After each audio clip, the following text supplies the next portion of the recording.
الحمد لله رب العالمين والصلاة والسلام على أشرف الأنبياء والمرسلين رب اشرح لي صدري ويسر لي أمري واحلل عقدة من لساني يفقهوا قولي اللهم فقهنا في الدين اللهم فقهنا لما تحب وترضى يا ربي لك الحمد كما ينبغي لجلال وجهك العظيم سلطانك الحمد لله الذي بنعمته تتم الصالحات يا حي يا قيوم برحمتك نستغيث اللهم لا سلام أجلته سلام أنت تجل الحزن إذا شئت سلام.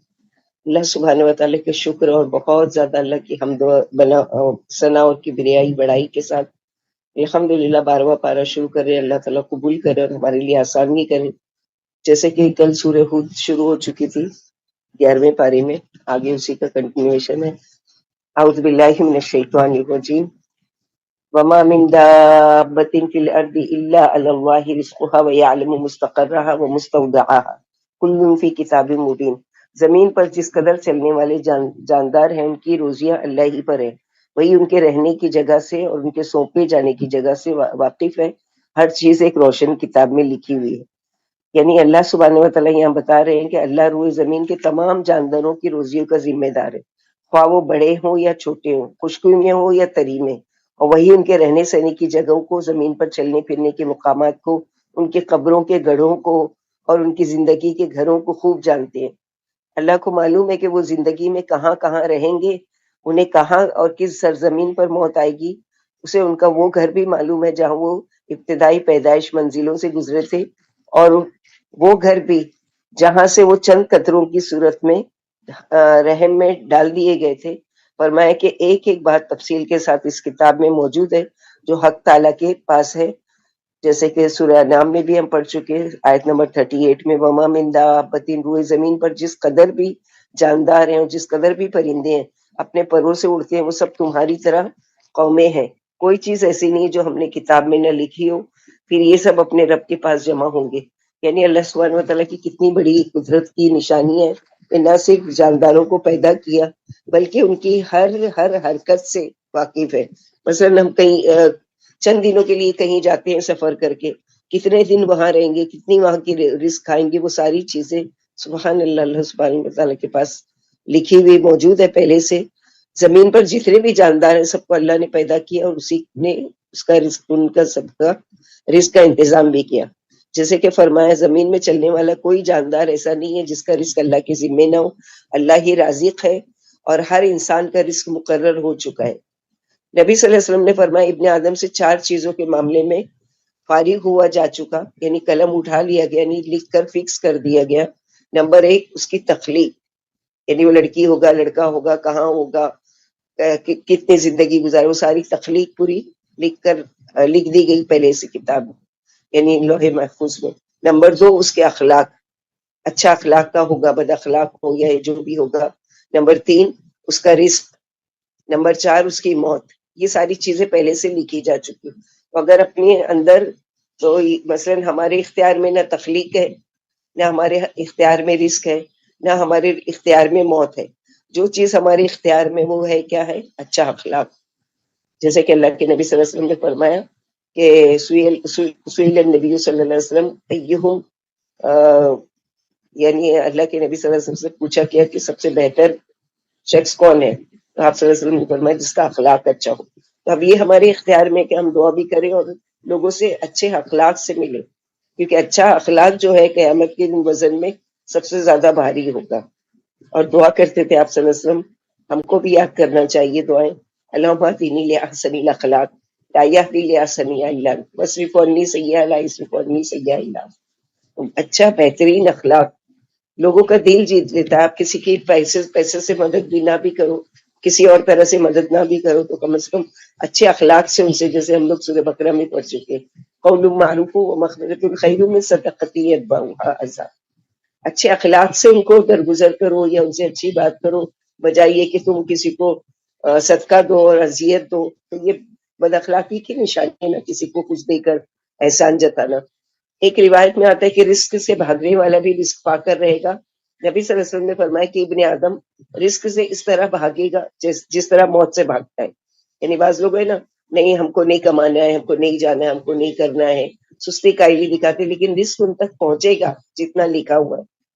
تو رزق اسی طرح اس کو ڈھونڈ لے گا جس طرح موت اس کو ڈھونڈ لیتی ہے. اسی لیے اس معاملے میں اللہ نے سب کے رزق کا جب انتظام کیا ہے، لہٰذا اسباب تو مہیا کرنا ضروری ہے، مگر بہت پریشان نہیں ہونا چاہیے کہ مثلاً یہ کہ نوکری چلی گئی، کہاں سے کھائیں گے، اور دھندا نہیں ہو رہا ہے، اور یہ کام نہیں ہو رہا ہے.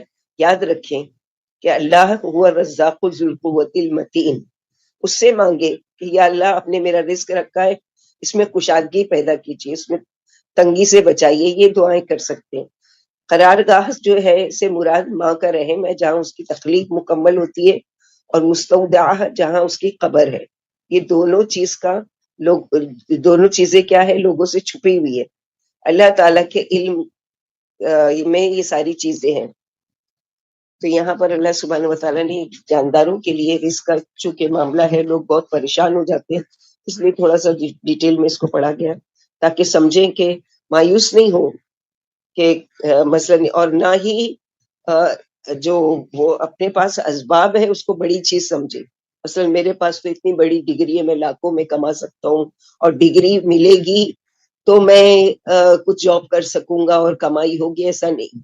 بڑے بڑے ڈگری والے ایسے ہی بیٹھے ہوئے ہیں کہ ان کو نوکری نہیں ہے، اور جو مزدور ہے وہ ماشاءاللہ محنت کر کے اتنا کما لیتے ہیں کہ ایک ایک دن میں کئی. تو یہ ساری چیزیں اللہ کی تقسیم ہے. اللہ سے فضل مانگ سکتے ہیں، اللہ سے رزق مانگ سکتے ہیں، اس میں کشادگی مانگ سکتے ہیں، لیکن اسی پر ڈیپینڈ نہیں ہونا کہ یہ میری دکان ہے تو بس سب میری نسلوں تک کھائیں گے. اور یہ اللہ والا، اللہ بہتر جانتے ہیں. هو الذي خلق السماوات والأرض في 6 أيام وكان عرشه على الماء ليبلوكم أيكم أحسن عملا ولئن قلت إنكم مبعوثون من بعد الموت ليقولن الذين كفروا إن هذا إلا سحر مبين ولئن أخرنا عنهم العذاب إلى أمة معدودة ليقولن ما يحبسه ألا يوم يأتيهم ليس مصروفا عنهم وحاق بهم ما كانوا به يستهزئون. اسی نے 6 دن میں آسمان اور زمین بنایا، اور اس کا عرش پانی پر تھا تاکہ وہ تم کو جانچے کہ تم میں سے کون اچھے عمل والا ہے. اگر آپ ان سے فرمائیں کہ تم مرنے کے بعد واقعی زندہ کیے جاؤ گے تو کافر ضرور یہ جواب دیں گے یہ تو محض جادو ہے. اور اگر ہم ان سے تھوڑے سے وقت کے لیے عذاب ہٹا دیں تو یہ ضرور چیخ پڑیں گے کہ عذاب کو کیا چیز روکے ہوئے. یاد رکھو کہ جس دن ان پر عذاب آ جائے گا تو پھر ان سے ٹلنے والا نہ ہوگا، اور وہی عذاب ان پر پلٹ پڑے گا جس کا وہ مذاق اڑائے گا. نبی صلی اللہ علیہ وسلم نے فرمایا بنو تمیم بشارت قبول کرو. تمیمیوں نے جواب دیا کہ آپ نے بشارتیں تو سنا دی، کچھ دلوائیں بھی. تو فرمایا یمن والوں تم بشارت قبول کر لو. بولے آپ کی بشارت سر آنکھوں پر، ہم بخوشی قبول کرتے ہیں. آپ ہمیں دنیا کی پیدائش کے ابتدائی حالات بتائیے. فرمایا پہلے کچھ نہ تھا، صرف اللہ تعالیٰ تھے جس کا عرش پانی پر تھا. اس نے ایک روشن کتاب لوح محفوظ میں ہر چیز کا بیان لکھ رکھا ہے. عمران بن حسین فرماتے ہیں کہ آپ نے ابھی اسی قدر فرمایا تھا کہ اتنے میں ایک شخص نے مجھ سے آ کر کہا تمہاری اٹھنی بھاگ گئی. چنانچہ میں اسے ڈھونڈنے چلا گیا. مجھے معلوم نہیں کہ پھر آپ نے کیا فرمایا. آپ صلی اللہ علیہ وسلم نے فرمایا کہ پھر اللہ نے آسمان و زمین بنائے. کائنات کی 50,000 سال قبل اللہ نے لوگوں کی تقدیریں لکھ دی تھی، جبکہ اس کا عرش پانی پر تھا. ابو ذر بن کہت میں لقید بن عامر نے آپ سے پوچھا کہ دنیا کی پیدائش سے پہلے اللہ کہاں تھے؟ فرمایا غمامے میں، جس کے اوپر نیچے ہوا تھی، اور بعد میں عرش بنایا. یہ اللہ تعالیٰ کی تخلیق ہے. کیفیت کیسی ہے ہم نہیں جانتے، لیکن اللہ سبحانہ و تعالیٰ نے بتایا کہ 6 ایام 6 دنوں میں زمین و آسمان کی تخلیق کی. کس طرح کی، کیسے کی، اللہ کی زبردست قدرت کی نشانیاں ہیں. وَلَئِنْ أَذَقْنَا الْإِنسَانَ مِنَّا رَحْمَةً ثُمَّ نَزَعْنَاهَا مِنْهُ إِنَّهُ لَيَئُوسٌ كَفُورٌ وَلَئِنْ أَذَقْنَاهُ نِعْمَاءَ بَعْدَ ضَرَّاءٍ مَسَّتْهُ لَيَقُولَنَّ ذَهَبَ السَّيِّئَاتُ عَنِّي إِنَّهُ لَفَرِحٌ فَخُورٌ إِلَّا الَّذِينَ صَبَرُوا وَعَمِلُوا الصَّالِحَاتِ أُولَئِكَ لَهُم مَغْفِرَةٌ وَأَجْرٌ كَبِيرٌ. اگر ہم انسان کو اپنی کوئی رحمت چکھا کر اس سے وہ رحمت طلب کر لیں تو وہ بڑا ہی نا امید و ناشکرہ بن جاتا ہے. اور اگر ہم اس کو اس سختی کے بعد جو اسے پیش آتی تھی اپنی کسی نعمت کا ذائقہ چکھا دے تو یہی کہتا ہے کہ مجھ سے تمام برائیاں ہٹ گئی، اور خوب اترانے لگتا ہے اور شیخی بگانے لگتا ہے. مگر صبر والے اور نیک عمل والے اس سے مستثنا ہے. ایسے ہی لوگوں کے لیے بڑی بھاری بخشش ہے اور زبردست اس کا صلہ ہے. تو یہاں سے کیا پتہ چلا کہ جب اچھے دن ہوں تو اترانا نہیں چاہیے بلکہ اللہ کا شکر ادا کرتے رہنا چاہیے، اور ان نعمتوں کو جو اللہ نے دی تو لوگوں کو بھی اس سے فائدہ اٹھانا چاہیے، یعنی لوگوں کو بھی اس سے فائدہ اٹھانے دینا چاہیے۔ اسی طرح جب تکلیف کے دن آئے تو صبر کرنا ہے، اور اس میں بھی اللہ کا شکر ادا کرنا ہے۔ یہ نہیں ہے کہ اللہ تعالیٰ جب بہت کچھ دے تو شکر ادا کرے، نہیں، ہر حال میں۔ جیسے کہ اللہ کے نبی صلی اللہ علیہ وسلم جب کوئی نعمت ملتی تھی تو الحمدللہ الذی بنعمتہ تتم الصالحات، جب کوئی نعمت نہیں بھی ملتی تھی تب بھی کہتے تھے الحمدللہ علی کل حال۔ نبی صلی اللہ علیہ وسلم فرمایا اللہ کی قسم، مومن کو جو پریشانی، جو غم، جو دکھ، جو بیماری اور جو رنج پہنچتا ہے، یہاں تک کہ اگر اس کے پاؤں میں کانٹا بھی لگتا ہے تو اللہ یقیناً اس سے اس کے گناہ مٹا دیتے ہیں۔ فرمایا اس کی قسم جس کے ہاتھ میں میری جان ہے، اللہ مومن کے لیے جو بھی فیصلہ فرماتے ہیں وہ اس کے حق میں بہتری ہی والا ہوتا ہے۔ خوشی پر شکر بھی اس کے لیے بہتر ہے، اور رنج پر صبر بھی۔ یہ نعمت مومن کے سوا کسی اور کو نصیب نہیں ہو۔ اللہ تعالیٰ ہمیں ایسا مومن بنائے کہ اللہ کا شکر اور صبر والا۔ وَلَعَلَّكَ تَارِكٌ بَعْدَ مَا يُوحَىٰ إِلَيْكَ وَضَائِقٌ بِهِ صَدْرُكَ أَن يَقُولُوا لَوْلَا أُنزِلَ عَلَيْهِ كَنزٌ أَوْ جَاءَ مَعَهُ مَلَكٌ إِنَّمَا أَنتَ نَذِيرٌ وَاللَّهُ عَلَىٰ كُلِّ شَيْءٍ وَكِيلٌ أَمْ يَقُولُونَ افْتَرَاهُ قُلْ فَأْتُوا بِعَشْرِ سُورٍ مِثْلِهِ مُفْتَرَيَاتٍ وَادْعُوا مَنِ اسْتَطَعْتُم مِّن دُونِ اللَّهِ إِن كُنتُمْ صَادِقِينَ وَإِن لَّمْ يَسْتَجِيبُوا لَكُمْ فَاعْلَمُوا أَنَّمَا أُنزِلَ بِعِلْمِ اللَّهِ وَأَن لَّا إِلَٰهَ إِلَّا هُوَ فَهَلْ أَنتُم مُّسْلِمُونَ۔ پھر شاید آپ وحی کا کچھ حصہ چھوڑ دینے والے ہیں، اور ان کے پاس ان کے اس کہنے پر آپ کا دل کھینچ رہا ہے کہ آپ پر کوئی خزانہ کیوں نہیں اتارا گیا، آپ کے ساتھ کوئی فرشتہ ہی آ جاتا، آپ تو صرف ہوشیار کر دینے والے اور ہر چیز کا پورا اختیار رکھنے والے اللہ ہیں۔ کیا وہ یہ کہتے ہیں کہ خود آپ ہی نے قرآن بنا لیا ہے؟ آپ فرما دیجئے کہ پھر تم بھی اس جیسی 10 صورتیں بنا لاؤ، اور اللہ کو چھوڑ کر جن جن کو بلا سکتے ہو بلا لو، اگر تم سچے ہو۔ پھر اگر یہ تمہاری بات منظور نہ کرے تو یقین مانو یہ قرآن اللہ ہی کے علم سے اترا ہے، اور دیکھو اللہ کے سوا حقدار عبادت نہیں، پھر تم فرما بردار بنتے ہو۔ اللہ نے اپنے رسول صلی اللہ علیہ وسلم کو تسلی دی ہے، فرمایا کہ آپ غمگین نہ ہو اور اپنے فرائض میں ذرہ برابر بھی کوتاہی نہ کریں، اور برابر لوگوں کے کانوں میں حق کی بات پہنچاتے رہیں، اور دن رات ہر گھڑی ہر لمحہ انہیں حق کی دعوت دیتے رہیں، اور ان کے وجہ سے جو یہ ہمیشہ عذاب کا مطالبہ کرتے رہتے ہیں یا معجزات کا مطالبہ کرتے رہتے ہیں، ان تین باتوں کی وجہ سے اپنے دل کو غمگین نہ بنائیں، بلکہ اپنا مشن، اپنا کام جو ہے وہ کرتے رہیں۔ من کان یرید الحیات الدنیا وزینتها نوفی الیہم اعمالهم فیہا وہم فیہا لا یبخسون اولئک الذین لیس لهم فی الآخرۃ الا النار وحبط ما صنعوا فیہا وباطل ما کانوا یعملون۔ جو دنیاوی زندگی پر اس کی خوبصورتی پر گرویدہ ہیں، ہم بھی ان کے عملوں کا دنیا ہی میں پورا پورا بدلہ دے دیتے ہیں، اور انہیں دنیا میں کچھ کمی نہیں ہوتی۔ البتہ ایسے لوگوں کے لیے آخرت میں جہنم کی ایک آگ کے سوا کچھ بھی نہیں ہے، اور دنیا میں جو کچھ انہوں نے کیا تھا وہ سب غارت ہو گیا، ان کے سارے عمل برباد ہو گئے۔ ابن عباس فرماتے ہیں ریاکاروں کو دنیا میں ہی ان کی نیکیوں کا بدلہ دیا جاتا ہے۔ ریاکاری کیا ہے؟ مثلا کوئی بھی نیکی کرے تو یہ دل میں خواہش ہو کہ ذرا مجھے کوئی دیکھ لے، ذرا کوئی میری تعریف کر دے، ذرا کوئی میرے اس کے بدلے میں مجھے کچھ دے دے، تو یہ ساری چیزیں کیا ہے؟ ریاکاری۔ ریاکاری یعنی اتنا بڑا سنگین گناہ ہے کہ جس کی وجہ سے بڑی بڑی نیکیاں بھی ضائع ہو جاتی ہیں، اور اللہ کے وہاں اس کا کوئی بھی اجر نہیں ہوتا۔ لہٰذا چھوٹی سے چھوٹی بھی نیکی کریں، بڑی سے بڑی نیکی کریں، لیکن چھپ کر، اور اگر خود سے کسی کو ظاہر ہو رہا ہے تو وہ الگ بات ہے، لیکن خود سے اپنی نیت نہیں رکھنا ہے کہ میری کوئی تعریف کر دے یا میری کوئی نیکی کو دیکھ لے۔ اور ان کے عملوں میں ذرہ برابر بھی کمی نہیں کی جاتی۔ جو شخص نماز یا روزہ یا تہجد ریاکانہ ادا کرتا ہے اسے اس کا صلہ دنیا ہی میں مل جاتا ہے، اور آخرت میں وہ خالی ہاتھ رہ جاتا ہے۔ جو شخص دنیا پر فریفتہ ہے، ہم جلدی دنیا میں جس کو جس قدر چاہے دے دیتے ہیں، پھر اس کے لیے جہنم مقرر کر دیتے ہیں جس میں وہ ذلیل ہو کر داخل ہوگا۔ البتہ جو آخرت کا شوقین ہے اور آخرت کے لیے پوری کوشش بھی کرتا ہے اور ہے بھی ایمان والا، تو ایسے شخص کی قدر کی جاتی ہے۔ ہم آپ کے رب کی نعمتوں سے ان کی بھی امداد کرتے ہیں، اور ان کی بھی، اور آپ کے رب کی بخشش کسی سے رکی ہوئی نہیں ہے۔ تو یہاں پر ریاکاری کے لیے بتایا گیا ہے آیت نمبر 16 سورہ ہود میں، ریاکاری کرنے والے کو چاہیے کہ جو کچھ وہ نیک عمل کرتے ہیں دنیا میں اس کی تعریف ہو جائے، شہرت ہو جائے، تو یاد رکھے وہ دنیا میں مل چکا، یعنی اس کی تعریف ہو چکی، اب آخرت میں ایسے لوگوں کا کوئی حصہ نہیں ہوگا۔ تو ریاکاری اتنا بڑا سنگین گناہ ہے، اتنا بڑا سنگین جرم ہے کہ اللہ کے نبی صلی اللہ علیہ وسلم نے فرمایا قیامت کے دن 3 لوگوں سے جہنم کی آگ کو بھڑکایا جائے گا۔ اب ذرا غور سے سنیں، یہ 3 آدمی بہت ہی نیکوکار، چوٹی کے نیکی کرنے والے، اس میں سے نمبر 1 قرآن کا حافظ یا قاری، نمبر 2 بہت زیادہ صدقہ و خیرات کرنے والا، اور نمبر 3 اللہ کی راہ میں شہید ہونے والا۔ قرآن والے سے پوچھا جائے گا کہ دنیا میں میں نے جو نعمت دی تھی، تجھے اچھی آواز دی تھی خوبصورت، اور تو اس کے ذریعے سے کیا کرتا تھا؟ تو وہ فرمائے گا کہ میں اچھی آواز میں قرآن پڑھتا تھا، لوگوں کو دل خوش ہو جاتے تھے، اور اس طرح سے۔ تو اللہ سبحانہ و تعالیٰ فرمائے کہ میں تمہارے دل کا حال بہتر جانتا ہوں، میں تمہاری نیتوں کا حال بہتر۔ تم چاہتے تھے کہ لوگ مجھے اچھا قاری کہیں اور اچھا وہ مانے، میری عزت افزائی ہو، لہٰذا تم کو دنیا میں مل چکا، اب یہاں پر تمہارا کوئی وہ نہیں ہے اس کا بدلہ۔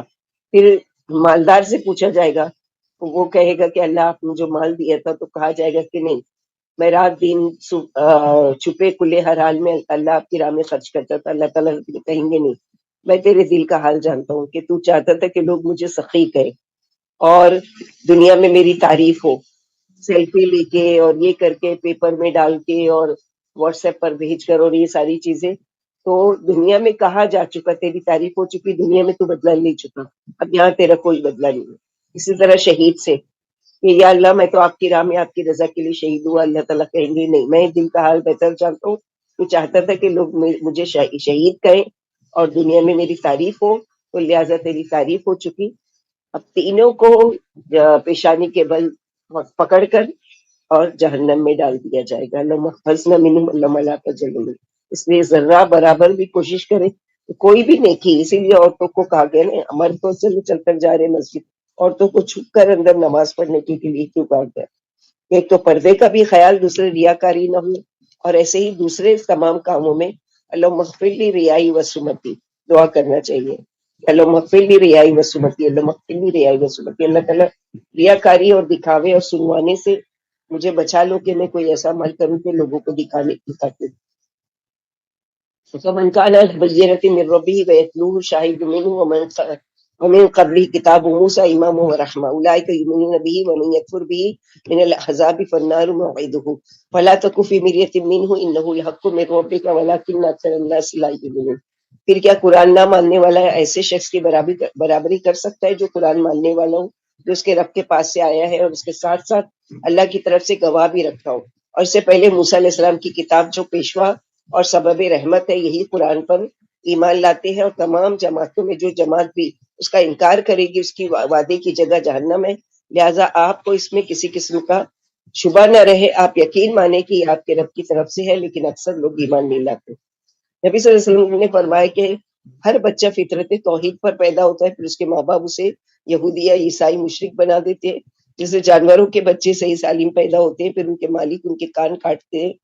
ایک حدیث قدسی میں نے اپنے تمام بندوں کو توحید پر پیدا کیا، پھر ان کے پاس شیطان آ کر انہیں ان کے دین سے ہٹا دیتا ہے اور ان پر میری حلال کی ہوئی چیزیں حرام، اور انہیں حکم دیتا ہے کہ وہ میرے ساتھ شریک کریں جس کی میں نے کوئی دلیل نہیں اتاری۔ ہر بچہ توحید پر پیدا ہوتا ہے جب تک کہ اس کی زبان نہ کھلے۔ اور نبی صلی اللہ علیہ وسلم شاہد سے مراد اللہ کی اتاری ہوئی پاکیزہ شریعتیں ہیں جو اپنی اپنی جگہ کامل ہے، اور آخر میں ایک عظیم شریعت محمدیہ پر ختم ہو جاتی ہے۔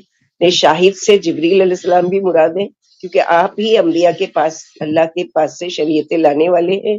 اسی طرح شاہد سے محمد صلی اللہ علیہ وسلم بھی مراد ہیں، کیونکہ پہلے تو اللہ شریعت جبریل لائے اور آپ کے ذریعے سے محمد صلی اللہ علیہ وسلم تک پہنچا۔ ومن أظلم ممن افترى على الله كذبا أولئك يعرضون على ربهم ويقول الأشهاد هؤلاء الذين كذبوا على ربهم ألا لعنة الله على الظالمين الذين يصدون عن سبيل الله ويبغون عوجا وهم بالآخرة هم كافرون أولئك لم يكونوا معجزين في الأرض وما كان لهم من دون الله من أولياء يضاعف لهم العذاب وما كانوا يستطيعون السمع وما كانوا يبصرون أولئك الذين خسروا أنفسهم وضل عنهم ما كانوا يفترون لا جرم أنهم في الآخرة هم الأخسرون۔ اور اس سے بڑھ کر اور کون ظالم ہو سکتا ہے جو اللہ پر جھوٹ باندھتا ہو؟ ایسے لوگ اپنے رب کے آگے پیش کیے جائیں گے اور تمام گواہ عرض کریں گے، یہی وہ ہیں جنہوں نے اپنے رب پر جھوٹ بولا تھا، کان کھول کر سن لو، ان ظالموں پر اللہ کی پھٹکار ہے جو لوگوں کو اللہ کی راہ سے روکتے ہیں اور اس میں ٹیڑھا پن ڈھونڈتے ہیں۔ یہی آخرت کے نہ ماننے والے، یہ دنیا میں اللہ کو عاجز نہیں کر سکتے اور نہ اللہ کے سوا ان کا کوئی حمایتی ہے۔ ان پر عذاب میں اضافہ ہی ہوتا رہے گا، نہ یہ سن ہی سکتے اور نہ ہی دیکھ سکتے، انہوں نے خود ہی اپنے آپ کو نقصان پہنچایا، اور ان سے ان کی افترا پردازی گم ہو گئی، بلا شبہ آخرت میں یہی سب سے زیادہ خسارے والے ہوں گے۔ اللہم لا تجعلنا منہم۔ کسی نے ابن عمر سے پوچھا کہ آپ نے نبی صلی اللہ علیہ وسلم سے سرگوشی کے بارے میں کیا سنا ہے؟ فرمایا میں نے آپ سے سنا ہے کہ قیامت کے دن اللہ مومن کو اپنے پاس بلا کر اپنا بازو اس پر رکھ کر اسے لوگوں سے چھپا لیں گے اور اس سے اس کے گناہوں کا اعتراف کرائیں گے۔ فرمائے گا فلاں فلاں گناہ تجھے یاد ہے اور تو فلاں فلاں گناہ پہچانتا ہے؟ بندہ اقرار کرتا چلا جائے گا، کیونکہ اللہ کے سامنے تو اس کو دنیا میں تو وہ بڑی اپنے آپ کو بڑی چیز سمجھے، لیکن اللہ سبحانہ و تعالیٰ کی ذات کے آگے تو وہ شرمندہ ہوگا اور خود اپنے گناہوں کا اقرار کرتا چلا جائے گا، اور دل ہی دل میں یہ سوچ رہا ہوگا کہ اب نجات مشکل ہے۔ اللہ سبحانہ و تعالیٰ فرمائیں گے کہ میں نے دنیا میں تیرے سارے گناہوں سے گناہ چھپا لیے تھے اور میں آج بھی تجھے معاف کیے دیتا ہوں۔ پھر اسے اس کی نیکیوں کا اعمال نامہ دے دیا جائے گا، البتہ کافروں اور منافقوں کے بارے میں تمام گواہ کہہ دیں گے کہ انہوں نے اللہ پر جھوٹ باندھا۔ یاد رکھو آج ان ظالموں پر اللہ کی پھٹکار برس رہی ہے۔ اللہ سبحانہ و تعالیٰ کی زبردست قدرت ہے کہ اللہ سبحانہ و تعالیٰ گناہوں کو معاف کرنے والے ہیں اور نیکیوں کی قدردانی کرنے والے ہیں، لیکن اللہ کے نبی صلی اللہ علیہ وسلم نے یہ بھی بتایا کہ کل امتی معافی الا المجاہرین۔ تو لوگوں نے پوچھا یا رسول اللہ صلی اللہ علیہ وسلم مجاہرین کون ہیں؟ کہا کہ رات کی گھڑی میں چھپ کر کوئی گناہ کرتا ہے اور اللہ تعالیٰ اس کے گناہوں پر پردہ ڈال دیتے ہیں، لیکن دن کی گھڑی میں کیا کرتا ہے؟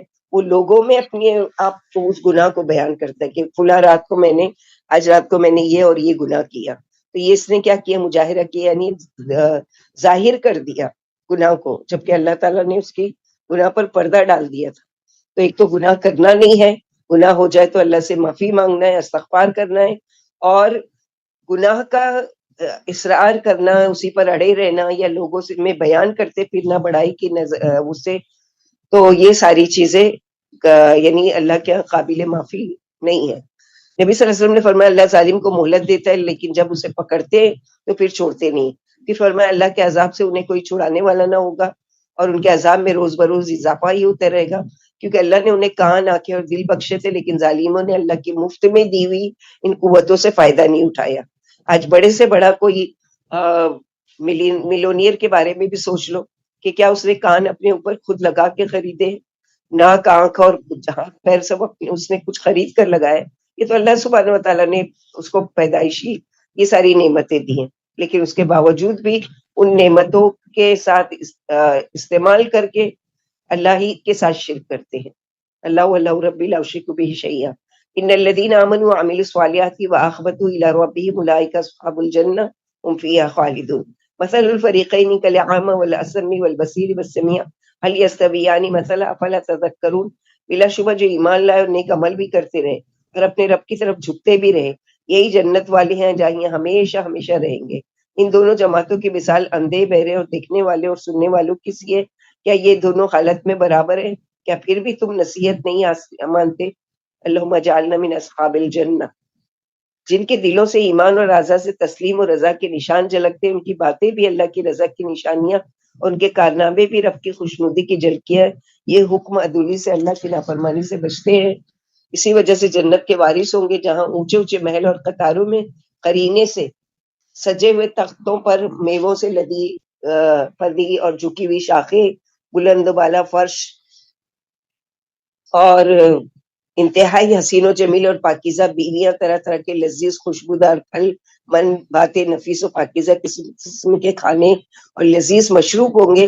پھر پیارے محبوب کا دیدار اور سونے پر سہاگا، یہ خوش نصیب جنت میں ہمیشہ رہیں گے، نہ انہیں موت کا ڈر ہوگا، نہ بڑھاپے کا، نہ بیماری کا، نہ کوئی دکھ اٹھائیں گے، نہ وہاں نیند ہے، نہ غفلت ہے، بے خودی طاری ہوگی، نہ پاکیوں اور گھناؤنی چیزوں سے پاک و صاف ہوں گے، نہ تھوک ہوگا، نہ کوئی بول و براس ہوگا، بلکہ ان کا پسینہ مشک کو شرمائے گا۔ یعنی کھانا کیسے ہضم ہوگا پھر جو اتنا کھائیں گے جنتی؟ تو کھانے کے بعد ان کو ایسا پسینہ نکلے گا جو خوشبودار ہوگا، جیسے مشک کی خوشبو جو سب سے مہنگی کوالٹی کا ہوتا ہے، اس کی خوشبو اور اس کے ذریعے سے ان کے کھانے ہضم ہوں گے۔ اللہم اجعلنا منہم یا رب، اللہم اجعلنا من اصحاب الجنہ۔ وَلَقَدْ أَرْسَلْنَا نُوحًا إِلَىٰ قَوْمِهِ إِنِّي لَكُمْ نَذِيرٌ مُّبِينٌ أَلَّا تَعْبُدُوا إِلَّا اللَّهَ إِنِّي أَخَافُ عَلَيْكُمْ عَذَابَ يَوْمٍ عَلِيمٍ وقال الملأ الذين كفروا من قومه ما نراك إلا بشرا مثلنا وما نراك اتبعك إلا الذين هم أراذلنا بادي الرأي وما نرى لكم علينا من فضل بل نظنكم كاذبين۔ دیکھو ہم نے نوح علیہ السلام کو ان کی قوم کا رسول بنایا، انہوں نے فرمایا میں تو صاف صاف چٹکا دینے والا ہوں کہ تم صرف اللہ کی بندگی کرو، مجھے تم پر ایک دردناک عذاب کے دن کا ڈر ہے۔ آخر ان کی قوم کے کافروں سرداروں نے کہا کہ ہم تو تجھے اپنی طرح ایک انسانی پاتے ہیں اور تیرے ماننے والوں کو بھی حقیر، کمین اور موٹی عقل والے سے دیکھتے ہیں۔ ہم اپنے اوپر تمہاری کوئی فوقیت نہیں دیکھتے بلکہ ہم تو تمہیں جھوٹا سمجھتے ہیں۔ یہ ہے نوح علیہ السلام کی قوم، نہ صرف دنیا میں جھٹلا رہی ہے بلکہ قیامت کے دن بھی ان کے آ کر تبلیغ پہنچانے کا بھی انکار کر دیں گے۔ اور نوح علیہ السلام کی جو صبر کا پیمانہ دیکھیے کہ کس قدر صبر کیا کہ 950 سال تبلیغ کا کام کر رہے ہیں، اور ٹوٹل ایمان لانے والے کتنے ہیں؟ 80 لوگ، یعنی 950 سال پوری زندگی انہوں نے، 1000 کی زندگی ملی اور 40 سال میں نبوت ملی، تو جب سے لے کے شروع کیا آخر یعنی موت تک کا، لیکن کتنے ایمان لائے؟ صرف 80 لوگ۔ یہاں پر وہی بتائے گئے کہ یہ ہرگز نہیں مانیں گے بلکہ یہ آپ کا مذاق اڑائیں گے اور اس طرح سے آپ کو اذیتیں دیں گے۔ قال یا قوم ارأيتم ان كنت على بينة من ربي وآتاني رحمة من عنده فأميت عليكم أنلزمكموها أنتم لها كارهون۔ فرمایا اے قوم بتاؤ تو صحیح، اگر میں اپنے رب کی طرف سے کسی حجت پر ہوں اور اس نے مجھے اپنے پاس سے کوئی رحمت عطا کر دی ہو تو جو تمہاری نگاہوں سے اوجھل رہی، تو کیا ہم جبرن یہ اسے تمہیں چمٹا دیں گے جبکہ تم اس سے ناک پھونڈ چڑھاتے ہو؟ یعنی کسی کو زبردستی پکڑ کر ہدایت نہیں دی جا سکتی، ہاں ان پر دین کو پیش کیا جا سکتا ہے، دین کی اچھائی کو بیان کیا جا سکتا ہے، لیکن ایسا نہیں ہے کہ پکڑ کر زبردستی کسی کو مسلمان بنایا جائے یا پکڑ کر کسی کو زبردستی اسلام کی طرف لایا جائے۔ حکمت سے بات پہنچا دینا ہے، ہدایت دینا اللہ کے اختیار میں۔ وَيَا قَوْمِ لَا أَسْأَلُكُمْ عَلَيْهِ مَالًا إِنْ أَجْرِيَ إِلَّا عَلَى اللَّهِ وَمَا أَنَا بِطَارِدِ الَّذِينَ آمَنُوا إِنَّهُمْ مُلَاقُو رَبِّهِمْ وَلَٰكِنِّي أَرَاكُمْ قَوْمًا تَجْهَلُونَ وَيَا قَوْمِ مَن يَنصُرُونِي مِنَ اللَّهِ إِن طَرَدتُّهُمْ أَفَلَا تَذَكَّرُونَ۔ اے قوم میں تبلیغ حق پر اے قوم میں تبلیغ حق پر تم سے کچھ مانگتا نہیں، میرا اجر تو اللہ پر ہے اور میں ایمان والوں کو اپنے پاس سے ہٹا نہیں سکتا، یقیناً انہیں اپنے رب سے ملاقات کرنی ہے، لیکن میں تمہیں دیکھ رہا ہوں کہ جہالت سے کام لے رہے ہو۔ اے قوم اگر میں انہیں اپنے پاس سے ہٹا دوں تو اللہ کے مقابلے پر کون میری مدد کر سکتا ہے؟ پھر کیا تم ذرا بھی نہیں سوچتے؟ یعنی یہاں پر کیا بتایا جا رہا ہے کہ جو مفلس، غریب اور نرم دل لوگ تھے وہ جلد نبیوں کی بات مانتے تھے اور جلد ہی ایمان لے آتے تھے، اور نبی بھی ان پر ہی زیادہ محنت کرتے تھے۔ تو بڑے بڑے سردار جیسے آپ صلی اللہ علیہ وسلم کو یہ اس چیز کے ذریعے تسلی دی جا رہی ہے کہ آپ کے ساتھ جو قریش مکہ کر رہے ہیں، کہ وہ کہتے ہیں آ کے کہ یہ غریب اور مسکین بلال، امیہ اور یہ سارے جو ہے عمار بن یاسر، یہ سارے کے غریب طبقے کے لوگ ہیں، ہم بڑے سردار ان کے بیچ میں نہیں بیٹھ سکتے جب تک کہ آپ ان کو ہٹا نہیں دیں۔ یہاں پر یہی ہے کہ تم چاہتے ہو کہ ان کو ہٹاؤں تو میں تو ان کو ہرگز بھی نہیں۔ تو نوح علیہ السلام کے ساتھ بھی سیم یہی چیز جس کو آپ صلی اللہ علیہ وسلم کو سنا کر کیا کیا جا رہا ہے، تسلی دی جا رہی ہے۔ وَلَا أَقُولُ لَكُمْ عِندِي خَزَائِنُ اللَّهِ وَلَا أَعْلَمُ الْغَيْبَ وَلَا أَقُولُ إِنِّي مَلَكٌ وَلَا أَقُولُ لِلَّذِينَ تَزْدَرِي أَعْيُنُكُمْ لَن يُؤْتِيَهُمُ اللَّهُ خَيْرًا اللہ اعلم بما فی انفسہم انی اذا لمن الظالمین۔ میں تم سے یہ تو نہیں کہتا کہ میرے پاس اللہ کے خزانے ہیں اور نہ میں غیب جانتا ہوں، اور نہ میں اپنے کو فرشتہ کہتا ہوں، اور نہ میں یہ کہتا ہوں کہ جن کو تم نگاہ ذلت سے دیکھ رہے ہو اللہ انہیں کبھی کوئی نعمت عطا ہی نہیں فرمائیں گے۔ جو کچھ ان کے دلوں میں اللہ ہی خوب جانتے ہیں، اگر میں ایسا کہوں تو بلا شبہ ظالم بن جاؤں گا۔ قالوا یا نوح قد جادلتنا فاکثرت جدالنا فأتنا بما تعدنا ان كنت من الصادقين قال انما يأتيكم به الله ان شاء وما انتم بمعجزين ولا ينفعكم نصحي ان اردت ان انصح لكم ان كان الله يريد ان يغويكم هو ربكم واليه ترجعون۔ انہوں نے جواب دیا اے نوح تم ہم سے جھگڑے اور خوب جھگڑ چکے، پھر اگر تم سچے ہو تو ہمیں جس عذاب کی دھمکی دے رہے ہو وہ ہمارے پاس لے آؤ۔ فرمایا اگر اللہ چاہے تو وہی اسے لے آئیں گے، تم اس کو بے بس نہیں کر سکتے. اگر اللہ تمہیں گمراہ کرنا چاہے تو تمہیں میری مدد فائدہ نہیں پہنچا سکتی.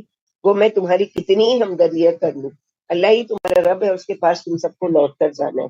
یعنی مان نہیں لیتے تھے، بلکہ کیا ہے، عذاب کا مطالبہ کرتے تھے. اصل میں وہ بہت ہلکی چیز سمجھتے تھے نا اللہ کے عذاب کو، جبکہ ایک فرشتے کی چیخ پوری کی پوری بستی کو تباہ و برباد کرنے کے لیے کافی تھی. ہم یقولون افتراہ قل ان افتریتہ فعلی اجرامی وانا بریء مما تجرمون. کیا مشرک کہتے ہیں کہ قرآن اس نے خود ہی بنا لیا ہے؟ آپ فرما دیجئے اگر میں نے اس کو گھڑا ہوتا تو میرا گناہ مجھی پر ہوگا، اور میں ان تمام گناہوں سے بری ہوں جن کا ارتکاب تم کر رہے ہو. وَأُوحِيَ إِلَى نُوحٍ أَنَّهُ لَن يُؤْمِنَ مِن قَوْمِكَ إِلَّا مَن قَدْ آمَنَ فَلَا تَبْتَئِسْ بِمَا كَانُوا يَفْعَلُونَ وَاصْنَعِ الْفُلْكَ بِأَعْيُنِنَا وَوَحْيِنَا وَلَا تُخَاطِبْنِي فِي الَّذِينَ ظَلَمُوا إِنَّهُم مُغْرَقُونَ. وَيَصْنَعُ الْفُلْكَ وَكُلَّمَا مَرَّ عَلَيْهِ مَلَأٌ مِّن قَوْمِهِ سَخِرُوا مِنْهُ قَالَ إِن تَسْخِرُوا مِنَّا فَإِنَّا نَسْخِرُ مِنكُمْ كَمَا تَسْخِرُونَ فَسَوْفَ تَعْلَمُونَ مَن يَأْتِيهِ عَذَابٌ يُخْزِيهِ وَيَحِلُّ عَلَيْهِ عَذَابٌ مُقِيمٌ. اور نوح علیہ السلام کو وحی کے ذریعے بتا دیا گیا کہ آپ پر جس قدر آدمی ایمان لا چکے ان کے علاوہ اب کوئی ایمان لائے گا نہیں. لہٰذا آپ ان کے ان کرتوتوں سے نہ کڑے اور ہماری نگاہوں کے سامنے ہمارے حکم کے مطابق ایک کشتی بنا لیں، اور مجھ سے ظالموں کے بارے میں کچھ بھی نہ کہیں، کیونکہ وہ سب غرق ہونے والے ہیں. اور آپ کشتی بنانے لگے، جب کبھی آپ کے پاس سے آپ کی قوم کے سردار گزرتے تو آپ کا مذاق اڑاتے. آپ جواب دیتے اگر تم ہمارا مذاق اڑا رہے ہو تو ہم بھی کل تم پر ہنسیں گے جیسے تم ہم پر ہنس رہے ہو. ان قریب تم جان لو گے کہ کس پر رسوا کن عذاب آتا ہے اور کس پر دائمی عذاب آتا ہے. تو عذاب کا جو یہ مطالبہ کیا کرتے تھے تو اللہ سبحانہ و تعالیٰ نے ان کو یعنی مہلت نوح علیہ السلام کو وحی کی کہ تم کیا کرو، کشتی بناؤ. اللہ تعالیٰ نے زمین پر سب سے پہلی کشتی نوح علیہ السلام نے بنائی، اور اللہ سبحانہ و تعالیٰ نے اس کو بنانے کا طریقہ سکھایا. جب کشتی بنا رہے تھے تو آس پاس جو سردار آتے جاتے تھے ان پر ہنستے تھے کہ یہ دیکھو یہاں پر نہ دور دور تک کوئی سمندر ہے نہ دریا ہے، یہ کشتی چلائیں گی کہاں. تو اللہ سبحانہ و تعالیٰ کہہ رہے ہیں کہ ان کو ان کے حال پر چھوڑ دو، یہ ہنسی مذاق کرتے رہیں، کل کو ان پر تم کو ہنسنے کا موقع ملے گا، یعنی تم خوش ہوگے کہ اللہ سبحانہ و تعالیٰ نے ہم کو ان سے ایسی قوم سے اور ایسی اس سے نجات دی. اور نوح علیہ السلام نے بد دعا بھی کی تھی، جیسے سورہ نوح میں آئے گا 29 پارے میں، رب لا تذر علی الارض من الکافرین دیارا انک ان تذرهم یضلوا عبادک ولا یلد الا فاجرا کفارا. اللہ تعالیٰ زمین پر کسی بھی کافر کو چلتا پھرتا نہیں چھوڑنا، ورنہ کیا ہے اپنے پیچھے ایسی ہی اپنی مزاج والی اولاد چھوڑیں گے. حتی اذا جاء امرنا وفارت التنور قلنا احمل فيها من كل زوجين اثنين واهلك الا من سبق عليه القول ومن آمن وما آمن معه الا قليل. آخر کار جب ہمارا حکم آ گیا اور تنور کو جوش مارنے لگا تو ہم نے کہا کشتی میں ہر قسم کے دورے جوڑے چڑھا لو، اور اپنے گھر والوں کو بھی بجز ان کے جن کے بارے میں پہلے سے فیصلہ ہو چکا، اور تمام مسلمانوں کو بھی. اور آپ کے ساتھ مسلمان تھوڑے ہی تھے، یعنی صرف 80 لوگ سوار ہوئے، اور جانوروں کے جوڑے جوڑے، کیونکہ یہ نسل جو ہے بالکل ختم ہو جانے والی تھی. اسی لیے نوح علیہ السلام کو کیا کہا جاتا ہے، آدم ثانی. یعنی یہ آدم ثانی ہے کہ ان سے اب نسل آگے تک چلی جو قیامت تک آئے گی. نبی صلی اللہ علیہ وسلم نے فرمایا کہ جب آپ نے تمام جانور کشتی میں چڑھا لیے تو لوگوں نے آپ سے درخواست کی کہ شیر کے ہوتے ہوئے باقی تمام جانور کیسے آرام سے رہ سکیں گے. آخر آپ کی دعا سے اللہ نے اسے بخار میں مبتلا کر دیا، اس سے پہلے کوئی بخار جانتا بھی نہیں تھا. پھر آپ سے لوگوں نے کہا کہ چوہے ہمارا کھانا، کپڑے اور دیگر تمام چیزیں خراب کیے ڈالتے ہیں. پھر اللہ کے حکم سے شیر کو چھینک آئی جس سے بلی کا جوڑا پیدا ہوا. بلی سے چوہے ڈر کر کونوں میں ادھر ادھر دبکنے لگے اور چھپ گئے. اس نے ابن ابی حاتم میں بیان کیا ہے، واللہ اعلم بالصواب. اور یہاں پر یہی بتایا کہ اس کشتی میں سوار ہونے کا طریقہ بھی اللہ تعالیٰ بتا رہے جو ہمارے لیے بھی ہے کہ سواری پر جب ہم بیٹھے تو کیا کریں، کہ اللہ کی تعریف بیان کریں. وقالوا اركبوا فيها بسم الله مجريها ومرساها ان ربي لغفور رحيم وهي تجري بهم في موج كالجبال ونادى نوح ابنه وكان في معزل يا بني اركب معنا ولا تكن مع الكافرين قال سآوي الى جبل يعصمني من الماء قال لا عاصم اليوم من امر الله الا من رحم وحال بینہم الموج فکان من المغرقین، آپ نے فرمایا اس کشتی میں سوار ہو جاؤ، اور اس کا چلنا اور ٹھہرنا اللہ ہی کے نام سے ہے، یعنی یقیناً میرے رب بڑے ہی خطاؤں کو بخشنے والے اور مہربان ہیں۔ یہ کشتی انہیں لے کر پہاڑ جیسی موجوں میں چل رہی تھی، اور نوح علیہ السلام نے اپنے بیٹے کو جو ایک طرف کو تھا آواز دے کر کہا بیٹا ہمارے ساتھ سوار ہو جا اور کافروں کے ساتھ نہ رہے۔ بولا میں کسی پہاڑ پر چڑھ جاؤں گا جو مجھے پانی سے بچا لے گا، پر میں آج اللہ کے عذاب سے کوئی چیز بچانے والی نہیں، وہی بچیں گے جن پر اللہ مہربان ہوگا۔ اور دونوں کے درمیان موج آ گئی، پھر وہ غرق ہو گیا۔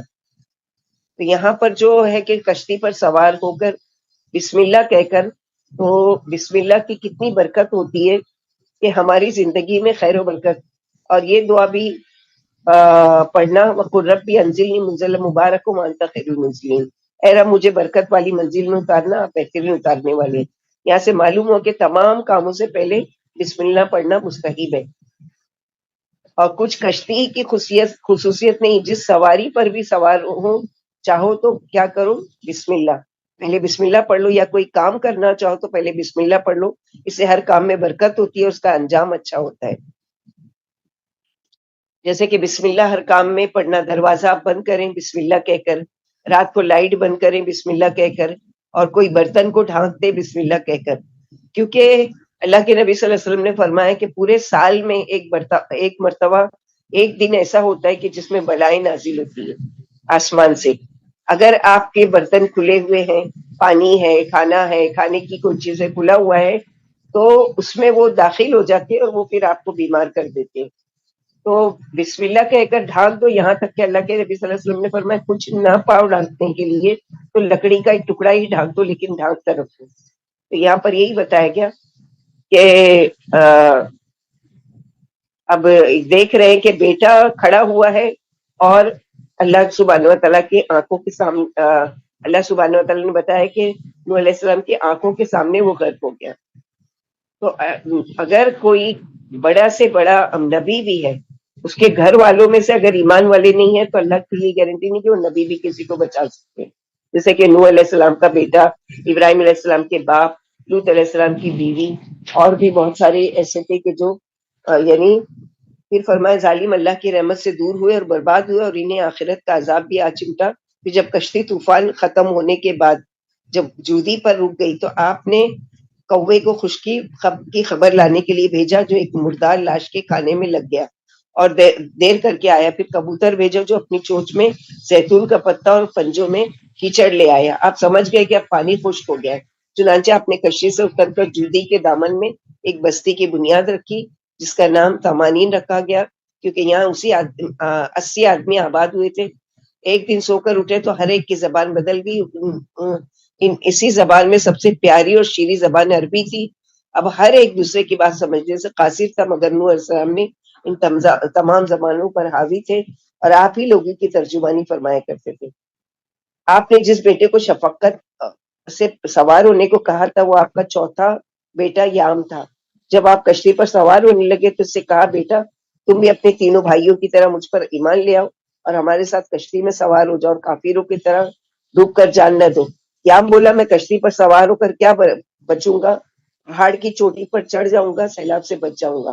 نادان نے اپنی جہالت سے یہ سمجھ لی کہ پانی پہاڑ کی چوٹی تک تو پہنچنے والا نہیں، لیکن اللہ سبحانہ وتعالیٰ نے کشتی کو ہی ٹھہرا دیا جودی پہاڑ پر کہ کس طرح سے موج چلی کہ اوپر تک پہنچ گئی۔ وقیل یا ارض ابلعی ماءک ویسماء اقلیع وغیض الماء وقضی الامر واستوت علی الجود وقیل بعدا للقوم الظالمین۔ حکم ہوا ہے زمین اپنا پانی جذب کر لے اور آسمان رک جا، پانی سوکھ گیا اور عذاب مکمل کر دیا گیا اور کشتی جودی پہاڑ پر جا ٹھہری، اور فرمایا گیا کہ انصاف اللہ ہی کی رحمت سے دور ہو۔ ونادى نوح ربه فقال رب إن ابني من أهلي وإن وعدك الحق وأنت أحكم الحاكمين قال يا نوح إنه ليس من أهلك إنه عمل غير صالح فلا تسألني ما ليس لك به علم إني أعيذك أن تكون من الجاهلين قال رب إني أعوذ بك أن أسألك ما ليس لي به علم وإلا تغفر لي وترحمني أكن من الخاسرين۔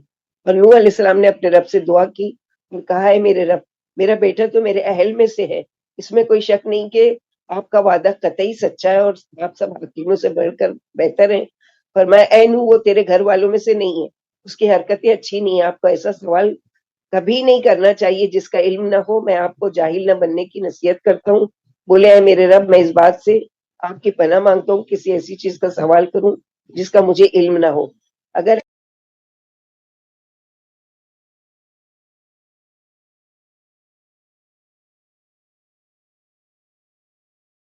نوح علیہ السلام کا اپنے بیٹے کے بارے میں سوال کرنا محض اس غرض سے تھا کہ آپ کو ڈوبنے والے بیٹے کی پورا پورا حال معلوم ہو جائے کہ اے رب آپ نے مجھ سے وعدہ فرمایا کہ میں تیرے گھر والوں کو عذاب سے بچا لوں گا، اور آپ کا وعدہ قطعی سچا ہے، ناممکن ہے کہ وعدہ خلافی ہو۔ سوال یہ کہ میرا بیٹا ڈوبنے والا میرے گھر والوں میں نہیں تھا، اگر تھا تو پھر کافروں کے ساتھ کیسے ڈوب کر ہلاک ہوا؟ باقی آپ کے فیصلے کے آگے سر تسلیم خواہ میں۔ اللہ سبحانہ وتعالیٰ بتا رہے ہیں کہ ایمان والا جو ہے وہ اگر نبی کا کوئی رشتہ دار نہیں بھی ہے تو وہ تیرے اہل میں سے ہے، لیکن اگر آپ کے اہل میں سے ہونے کے باوجود بھی وہ ایمان والا نہیں ہے تو وہ آپ کے آپ کے گھر والوں میں سے نہیں ہے۔ قیل یا نوح بسلام منا وبرکات علیک وعلی امم معک وامم سنمتعهم ثم یمسهم منا عذاب علیم۔ نوح علیہ السلام سے کہہ دیا گیا کہ اے نوح ہمارے پاس والی سلامتی اور برکتوں کے ساتھ جو تم پر اور تمہارے ساتھ والی دیگر جماعتوں پر ہے، کشتی سے نیچے اتر آؤ، اور بہت سی ایسی قومیں بھی ہیں جن کو ہم تھوڑا سا فائدہ ضرور اٹھانے دیں گے، پھر انہیں ہمارے پاس والا دردناک عذاب نہ پہنچے گا۔ تلک من انباء الغیب نوحیھا الیک ما کنت تعلمها انت ولا قومک من قبل هذا فاصبر ان العاقبۃ للمتقین۔ یہ واقعہ مجھے ملا غیب کی خبروں کے ہیں جنہیں ہم آپ کو وحی کے ذریعے بتاتے ہیں، اس سے پہلے اس واقعے سے نہ آپ واقف تھے اور نہ آپ کی قوم، لہٰذا آپ صبر کرتے رہے اور یاد رکھے کہ حسن انجام اللہ سے ڈرنے والوں کا ہی ہے۔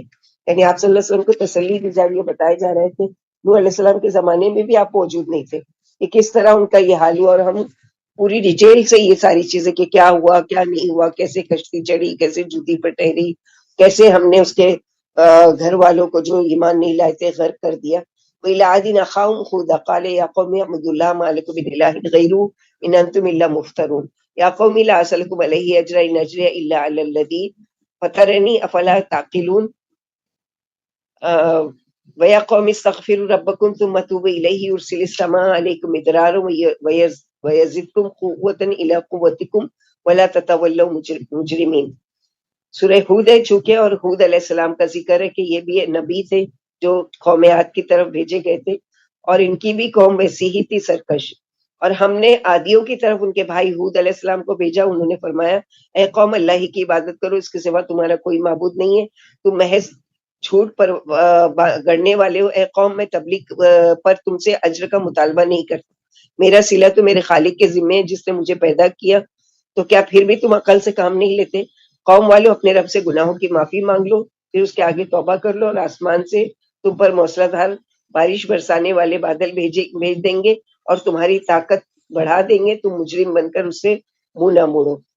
قالوا یا خود ما جئتنا ببینۃ وما نحن بتارکی آلہتنا عن قولک وما نحن لک بمؤمنین ان نقول الا تراک بعض آلہتنا بسوء قال انی اشہد اللہ واشہد انی بریء مما تشرکون من دونہ فکیدونی جمیعا ثم لا تنظرون انی توکلت علی اللہ ربی وربکم ما من دابۃ الا هو آخذ بناصیتها ان ربی علی صراط مستقیم۔ عادیوں نے جواب دیا کہ آپ نے ہمارے سامنے کوئی دلیل تو پیش کی نہیں، ہم آپ کے کہنے سے اپنے معبود چھوڑنے والے نہیں، اور نہ ہم آپ کی تصدیق کر سکتے ہیں، ہم تو یہی کہتے ہیں کہ آپ ہمارے کسی معبود کی چھپٹ میں آ گئے۔ اور میں اللہ کو گواہ کر کے کہتا ہوں، تم بھی گواہ رہو کہ میں ان بتوں سے متنفر ہوں جنہیں تم اللہ کا شریک بنا رہے ہو، لہٰذا تم کو جو کچھ کرنا ہے کر گزرو اور مجھے ذرا بھی مہلت نہ دو، میرا تو اللہ ہی پر بھروسہ ہے جو میرا اور تم سب کا رب ہے، زمین پر چلنے والے ہر جاندار کی چوٹی اسی کے ہاتھ پہ، یقین مانو میرا رب قطعی صحیح راہ پر ہے۔ تو یہاں پر آج کے دور میں بھی دیکھیں گے یہی عقیدہ کہ اگر جن لوگوں کی بھی ان کو مشکل کشا، حاجت روا، یہ جو بھی سمجھتے ہیں، اور ان کو ایسی چیز سمجھتے کہ اگر ان کو کچھ برا بھلا کہا گیا یا ان کی شان میں کوئی گستاخی کی گئی تو ان کو کوئی نہ کوئی نقصان اٹھانا پڑے گا۔ جیسے کہ ایک جاننے والوں میں سے تھی اس کو میں نے ایک مرتبہ یہی چیز کی بتائی کہ اللہ ہی نفع و نقصان کے مالک ہے، اور ایک اللہ کو پکارو، تم اپنا عقیدہ درست کرو کہ تم یہاں اس سے مرادیں مانگتے ہو اور اس سے منتیں مانگتے ہو اور وہاں جا کر چادریں چڑھاتے ہو کرتے ہو، یہ سارا شرکیہ عمل ہے، اس سے اللہ سے توبہ کرو۔ تو بات اس کے سمجھ میں آئی، کچھ کیسٹس وغیرہ بھی دیے اور کچھ کتابیں دی، سمجھ میں آئی، اور اس نے کہا کہ ہاں واقعی آپ کی بات سچ ہے، میں اللہ سے توبہ کرتی ہوں، آئندہ ایسا نہیں کروں گی۔ اب اتفاق سے دوسرے دن ایسا ہوا کہ اس کا بیٹا جو کوئی ویلڈنگ مشین یا کہیں پر کام کرتا تھا، اس کا اس مشین کے اندر ہاتھ آ گیا۔ دوسرے ہی دن فوراً اسی کی بہن اس کو بولتی ہے کہ دیکھو کل تم نے جو یہ کہا تھا نا کہ میں یہ ساری چیزیں نہیں مانوں گی اور اللہ سے توبہ کروں، یہ اس کی سزا ہے۔ تو یہ آج کے دور میں بھی ایسا عقیدہ ہے، جبکہ عقیدہ کیا ہونا چاہیے کہ جو نقصان پہنچنا تھا وہ اللہ کی طرف سے تھا، اور بعد میں اس کو جو شفا ملنا ہے وہ بھی اللہ کی طرف سے۔ لیکن تم اپنا عقیدہ خراب کر کے یہ کر رہے ہو کہ تم سمجھتے ہو کہ دنیا میں فائدہ ہوگا، نہ اس کی وجہ سے دنیا میں فائدہ ہے نہ آخرت میں۔ تو اس بارے میں اس عقیدے کے لیے اللہ سے ڈرنا چاہیے کہ نفع و نقصان کا مالک کسی انسان کو بھی بلیم نہیں کرنا چاہیے۔ فلاں کی وجہ سے میرا ایکسیڈنٹ ہوا اور فلاں کی وجہ سے میرا در ٹوٹا اور فلاں کی وجہ سے میرا یہ خراب ہو گیا، فلاں کی وجہ سے میرا یہ نقصان ہوا، کوئی کچھ بھی نہیں کر سکتا۔ اللہ کی اذن سے ہے، جو کچھ ہونے والا ہے وہ اللہ کی اذن میں، اللہ کی مشیت میں پہلے سے لکھا جا چکا۔ ہمارے ساتھ جب ہوتا ہے جب ہم کو اس کی حقیقت پتہ چلتی ہے، لیکن اللہ سبحانہ و تعالیٰ کے یہاں پہلے سے ایسا ہونا ہے وہ لکھا جا چکا۔ لہٰذا مصیبت آنے پر صبر، اور اگر مصیبت ٹل جائے تو اس پر کیا کرنا ہے؟ اللہ کا شکر ادا کرنا۔ فَإِن تَوَلَّوْا فَقَدْ أَبْلَغْتُكُم مَّا أُرْسِلْتُ بِهِ إِلَيْكُمْ وَيَسْتَخْلِفُ رَبِّي قَوْمًا غَيْرَكُمْ وَلَا تَضُرُّونَهُ شَيْئًا إِنَّ رَبِّي عَلَىٰ كُلِّ شَيْءٍ حَفِيظٌ وَلَمَّا جَاءَ أَمْرُنَا نَجَّيْنَا هُودًا وَالَّذِينَ آمَنُوا مَعَهُ بِرَحْمَةٍ مِّنَّا وَنَجَّيْنَاهُم مِّنْ عَذَابٍ غَلِيظٍ وَتِلْكَ عَادٌ جَحَدُوا بِآيَاتِ رَبِّهِمْ وَعَصَوْا رُسُلَهُ وَاتَّبَعُوا أَمْرَ كُلِّ جَبَّارٍ عَنِيدٍ وَأُتْبِعُوا فِي هَٰذِهِ الدُّنْيَا لَعْنَةً وَيَوْمَ الْقِيَامَةِ أَلَا إِنَّ عَادًا كَفَرُوا رَبَّهُمْ أَلَا بُعْدًا لِعَادٍ قَوْمِ هُودٍ۔ پھر اگر تم پھر جاؤ تو میں تو تم کو پیغام رسالت پہنچا چکا، جس کے ساتھ مجھے تمہارے پاس بھیجا گیا ہے۔ میرا رب تمہاری جگہ اور لوگوں کے لے آئیں گے اور تم اس کا کچھ بھی نہیں بگاڑ سکتے۔ واقعی میرا رب ہر چیز پر نگران ہے۔ اور جب ہمارا عذاب آدم کا تو ہم نے اپنی رحمت سے ہود کو اور ان کے ساتھ والے ایمان والوں کو بچا لیا اور انہیں ہولناک عذاب سے محفوظ رکھا۔ یہ ہیں عادی جنہوں نے اپنے رب کی آیتیں نہیں مانی تھی اور اس کے نبیوں کی حکمت کی تھی، اور ہر سخت گیر ضدی کے حکم پر چلتے تھے۔ دنیا میں بھی ان کے پیچھے پھٹکار لگا دی گئی، اور قیامت کے دن بھی دیکھو عادیوں نے اپنے رب کو نہیں مانا۔ کان کھول کر سن لو، قوم ہود یعنی عاد ہی اللہ کی رحمت سے دور ہوئے۔ تو ہر نبی کا آپ دیکھیں گے یہی حال تھا۔ کچھ لوگ ایمان لائے، وہ ان کے ساتھ ان کو بچا لیا گیا، اور جو کفر کرنے والے تھے، جو سرکشی کرنے والے تھے، اللہ تعالیٰ نے ان پر عذاب بھیج کر ان کا کام تمام کر دیا۔ وَإِلَىٰ ثَمُودَ أَخَاهُمْ صَالِحًا، اب سمود قوم میں اللہ تعالیٰ نے صالح علیہ السلام کو بھیجا۔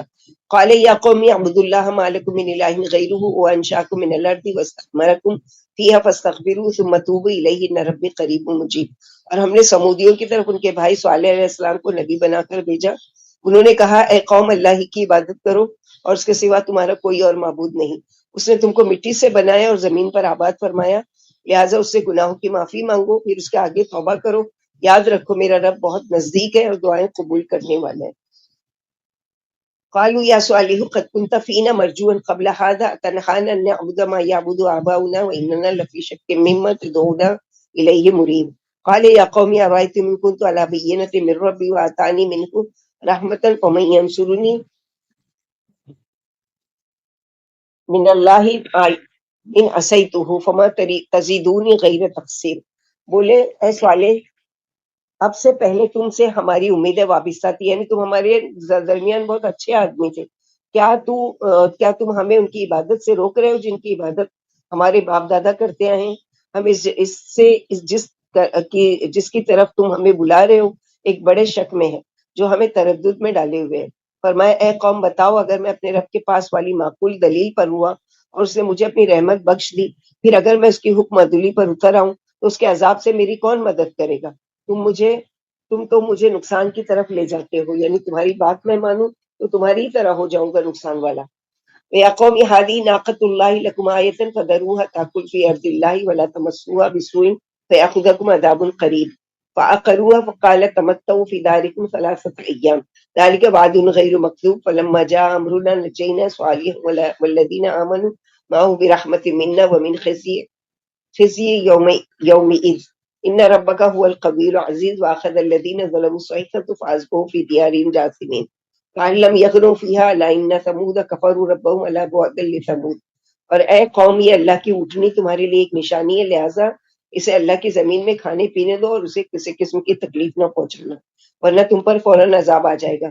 لیکن سمودیوں نے اسے مار ڈالا۔ آخر آپ نے فرمایا اب تم 3 دن تک اپنے گھروں میں رہو، یہ وعدہ خلاف ہونے والا نہیں۔ پھر جب ہمارا عذاب آ پہنچا تو ہم نے اپنی رحمت سے صالح علیہ السلام کو اور ان کے ساتھ والے مومنوں کو تو عذاب سے بچا لیا اور اس دن کی رسوائی سے۔ بلا شبہ آپ کا رب بڑے ہی زبردست غالب ہے، اور ظالموں کو ایک کڑک نے آ لیا، یعنی ایک چیخ کی وجہ سے یہ ہلاک کر دیے گئے۔ پھر وہ اپنے گھروں میں گھٹنوں کے بل مرے کے مرے رہ گئے، جیسے یہاں کبھی آبادی نہ تھے۔ دیکھو سمودیوں نے اپنے رب کو نہ مانا، کان کھول کر سن لو، سمودی بھی اللہ کی رحمت سے دور ہے۔ مشرکین مکہ کو یہ پہلے کے انبیاؤں کے واقعات کیوں سنائے جا رہے ہیں؟ اس کے 2 مقصد تھے۔ ایک تو یہ ہے کہ اللہ سبحانہ وتعالیٰ نبی صلی اللہ علیہ وسلم کو تسلی دے رہے ہیں کہ یہ جو آپ کو جھٹلاتے ہیں اور طرح طرح، تو پہلے کے انبیاء کو دیکھو کہ کس کس طرح کی تکلیفیں انہوں نے اٹھائی ہیں، کیسی کیسی قوم نے ان کے ساتھ سرکشی کی اور ان کو برا بھلا کہا اور سب کچھ کہا، لیکن اس کے باوجود بھی وہ اپنے اس پر جمے رہے۔ اور اسی طرح مشرکین مکہ کے دیکھو تم ان کی طرح مت کرو، ورنہ اللہ کا جب تم پر عذاب آئے گا تو کوئی بھی بچانے والا نہیں ہوگا۔ وَلَقَدْ جَاءَتْ رُسُلُنَا إِبْرَاهِيمَ بِالْبُشْرَىٰ قَالُوا سَلَامًا قَالَ سَلَامٌ فَمَا لَبِثَ أَن جَاءَ بِعِجْلٍ حَنِيذٍ فَلَمَّا رَأَىٰ أَيْدِيَهُمْ لَا تَصِلُ إِلَيْهِ نَكِرَهُمْ وَأَوْجَسَ مِنْهُمْ خِيفَةً قَالُوا لَا تَخَفْ إِنَّا أُرْسِلْنَا إِلَىٰ قَوْمِ لُوطٍ وَامْرَأَتُهُ قَائِمَةٌ فَضَحِكَتْ فَبَشَّرْنَاهَا بِإِسْحَاقَ وَمِن وَرَاءِ إِسْحَاقَ يَعْقُوبَ قالت يا ويلتى أعلد وأنا عجوز وهذا بالي شيخا إن هذا لشيء عجيب قالوا أتعجبين من أمر الله رحمة الله وبركاته عليكم أهل البيت إنه حميد مجيد۔ دیکھو ہمارے بھیجے ہوئے فرشتے ابراہیم علیہ السلام کے پاس خوشخبری لے کر پہنچے اور انہیں سلام کیا، آپ نے سلام کا جواب دیا اور فوراً گائے کے بچے کا بھنا ہوا گوشت لے آئے۔ پھر جب دیکھا کہ ان کے ہاں کھانے کے لیے نہیں بڑھتے تو انہیں بیگانہ پا کر ان سے خوف محسوس کرنے لگے۔ فرشتوں نے کہا آپ خوف نہ کریں، ہم لوتیوں کی طرف بھیجے گئے۔ آپ کی بیوی جو کھڑی ہوئی تھی ہنس پڑی اور ہم نے انہیں اسحاق کی اور اسحاق کے بعد یعقوب علیہ السلام کی بشارت دی۔ کہنے لگی ہائے میرے کس طرح اولاد ہو سکتی ہے، میں تو بوڑھی ہوں اور میرے شوہر بھی کافی عمر کے ہیں۔ واقعی یہ بات انتہائی تعجب خیز ہے۔ فرشتوں نے کہا کہ کیا تم کو اللہ کی قدرت پر تعجب ہے اے ابراہیم کے گھرانے والوں؟ تم پر اللہ کی رحمت اور اس کی برکتیں اترتی ہے، واقعی اللہ لائق تعریف ہے اور بڑی بزرگ والی۔ تو سب سے پہلی چیز یہاں ان آیتوں میں کہ مہمان نوازی، ابراہیم علیہ السلام بہت ہی زیادہ مہمان نواز تھے، یعنی کبھی بھی اکیلے کھانا نہیں کھاتے تھے، بلکہ کسی نہ کسی کو راستہ چلتا کوئی بھی مل جاتا تھا اس کو پکڑ کے لاتے تھے اور اس کے ساتھ کھاتے تھے۔ تو انہوں نے یہی کیا کہ جب ان کے پاس مہمان آئے، فرشتے انسانی شکل میں آئے تو وہ نہیں پہچان سکے، کیونکہ تمام انبیاءوں کو اللہ تعالیٰ نے علم غیب نہیں دیا کسی بھی نبی کو، سوائے کہ جتنا اللہ تعالیٰ چاہتے تھے۔ تو یہاں پر بھی یہ مہمان نوازی کے لیے فوراً ان کی مہمان نوازی میں لگ گئے، بچڑا ذبح کیا اور فوراً بھون کر لے کر آئے۔ تو فرشتے تھے، فرشتے تو کھانے سے یعنی ان کی حاجت نہیں ہے کھانے کی، وہ نہ کھانا کھاتے ہیں نہ نظر آتے ہیں، لیکن انسانی شکل میں آئے تھے۔ تو جب یہ کھانے کی طرف ہاتھ نہیں بڑھا رہے تھے تو ابراہیم علیہ السلام تھوڑے سے ڈر گئے، کیونکہ ان کی قوم میں یہ وہ تھا کہ اگر کوئی دشمن بری نیت سے آتا تھا تو وہ کسی کا نمک بھی نہیں چکھتا تھا، کھانا نہیں کھاتا تھا۔ تو یہ تھوڑا سا ڈر گئے۔ تو فرشتے تسلی دے رہے ہیں کہ ہم آپ کے بھیجے ہوئے رسول ہیں، یعنی اللہ تعالیٰ نے ہم کو بھیجا ہے آپ کو خوشخبری دینے کے لیے اور قوم لوط پر عذاب کے لیے۔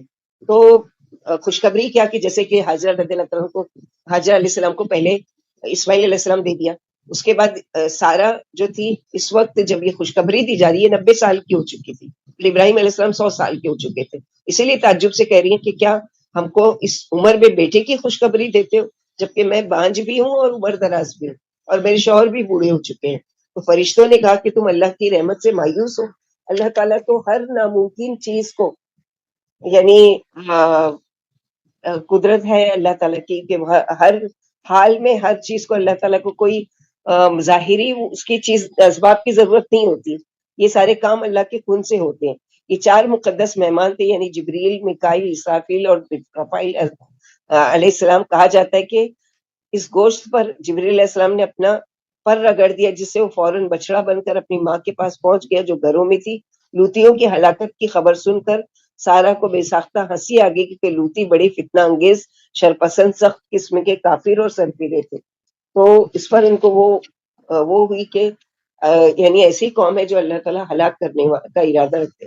فلما ذهب عن ابراہیم الروع وجاءت البشرى يجادلنا في قوم لوط ان ابراہیم لحلیم اواہ منیب یا ابراہیم اعرض عن هذا انه قد جاء امر ربك وانهم آتيهم عذاب غیر مردود.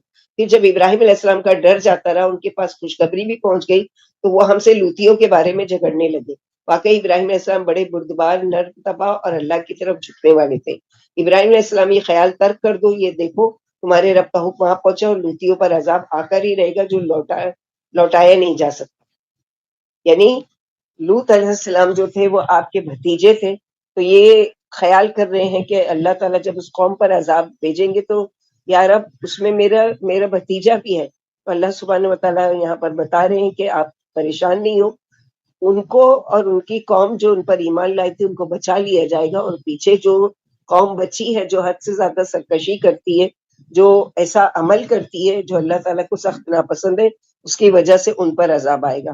ولما جاءت رسلنا لوطا سيء بهم وضاق بهم ذرعا وقال هذا يوم عسير وجاءه قومه يهرعون إليه ومن قبل كانوا يعملون السيئات قال يا قوم هؤلاء بناتي هن أطهر لكم واتقوا الله ولا تخزوني في ضيفي أليس منكم رجل رشيد قالوا لقد علمت ما لنا في بناتك من حق وإنك لتعلم ما نريد. اور جب ہمارے قاصد فرشتے لوط علیہ السلام کے پاس آئے تو وہ ان کی وجہ سے سخت فکر مند ہوئے اور اندر ہی اندر کڑنے لگے اور بولے کہ آج کا دن بڑا سخت ہے. ان کی قوم بھاگی بھاگی ان کے پاس آئی اور یہ پہلے ہی سے بد اخلاقیوں میں گرفتار تھے. آپ نے فرمایا اے قوم، یہ میری بہو بیٹیاں ہیں جو تمہارے لیے پاکیزہ اور ستھری ہے، لہٰذا اللہ سے ڈر جاؤ اور مجھے مہمانوں میں کے ذلیل نہ کرو. کیا تم میں ایک بھی اچھا آدمی نہیں ہے؟ بولے تمہیں خوب معلوم ہے کہ ہمیں تمہاری بہو بیٹیوں کی کوئی ضرورت نہیں، اور تمہیں ہماری غرض بھی خوب معلوم ہے.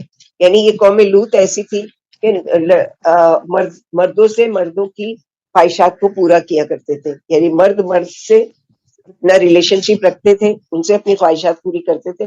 تو جب ان کے گھر میں دیکھا تو کہ 2 فرشتے انسانی شکل میں آئے، خوبصورت نوجوان، تو یہ لوگ فوراً لپک کر آئے.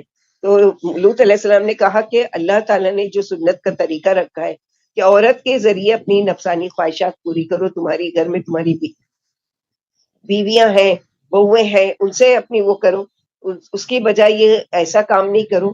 تو ایک چیز یہ پتہ چلی کہ قوم کو نصیحت کرے، دوسری طرف دل میں ڈر رہے ہیں.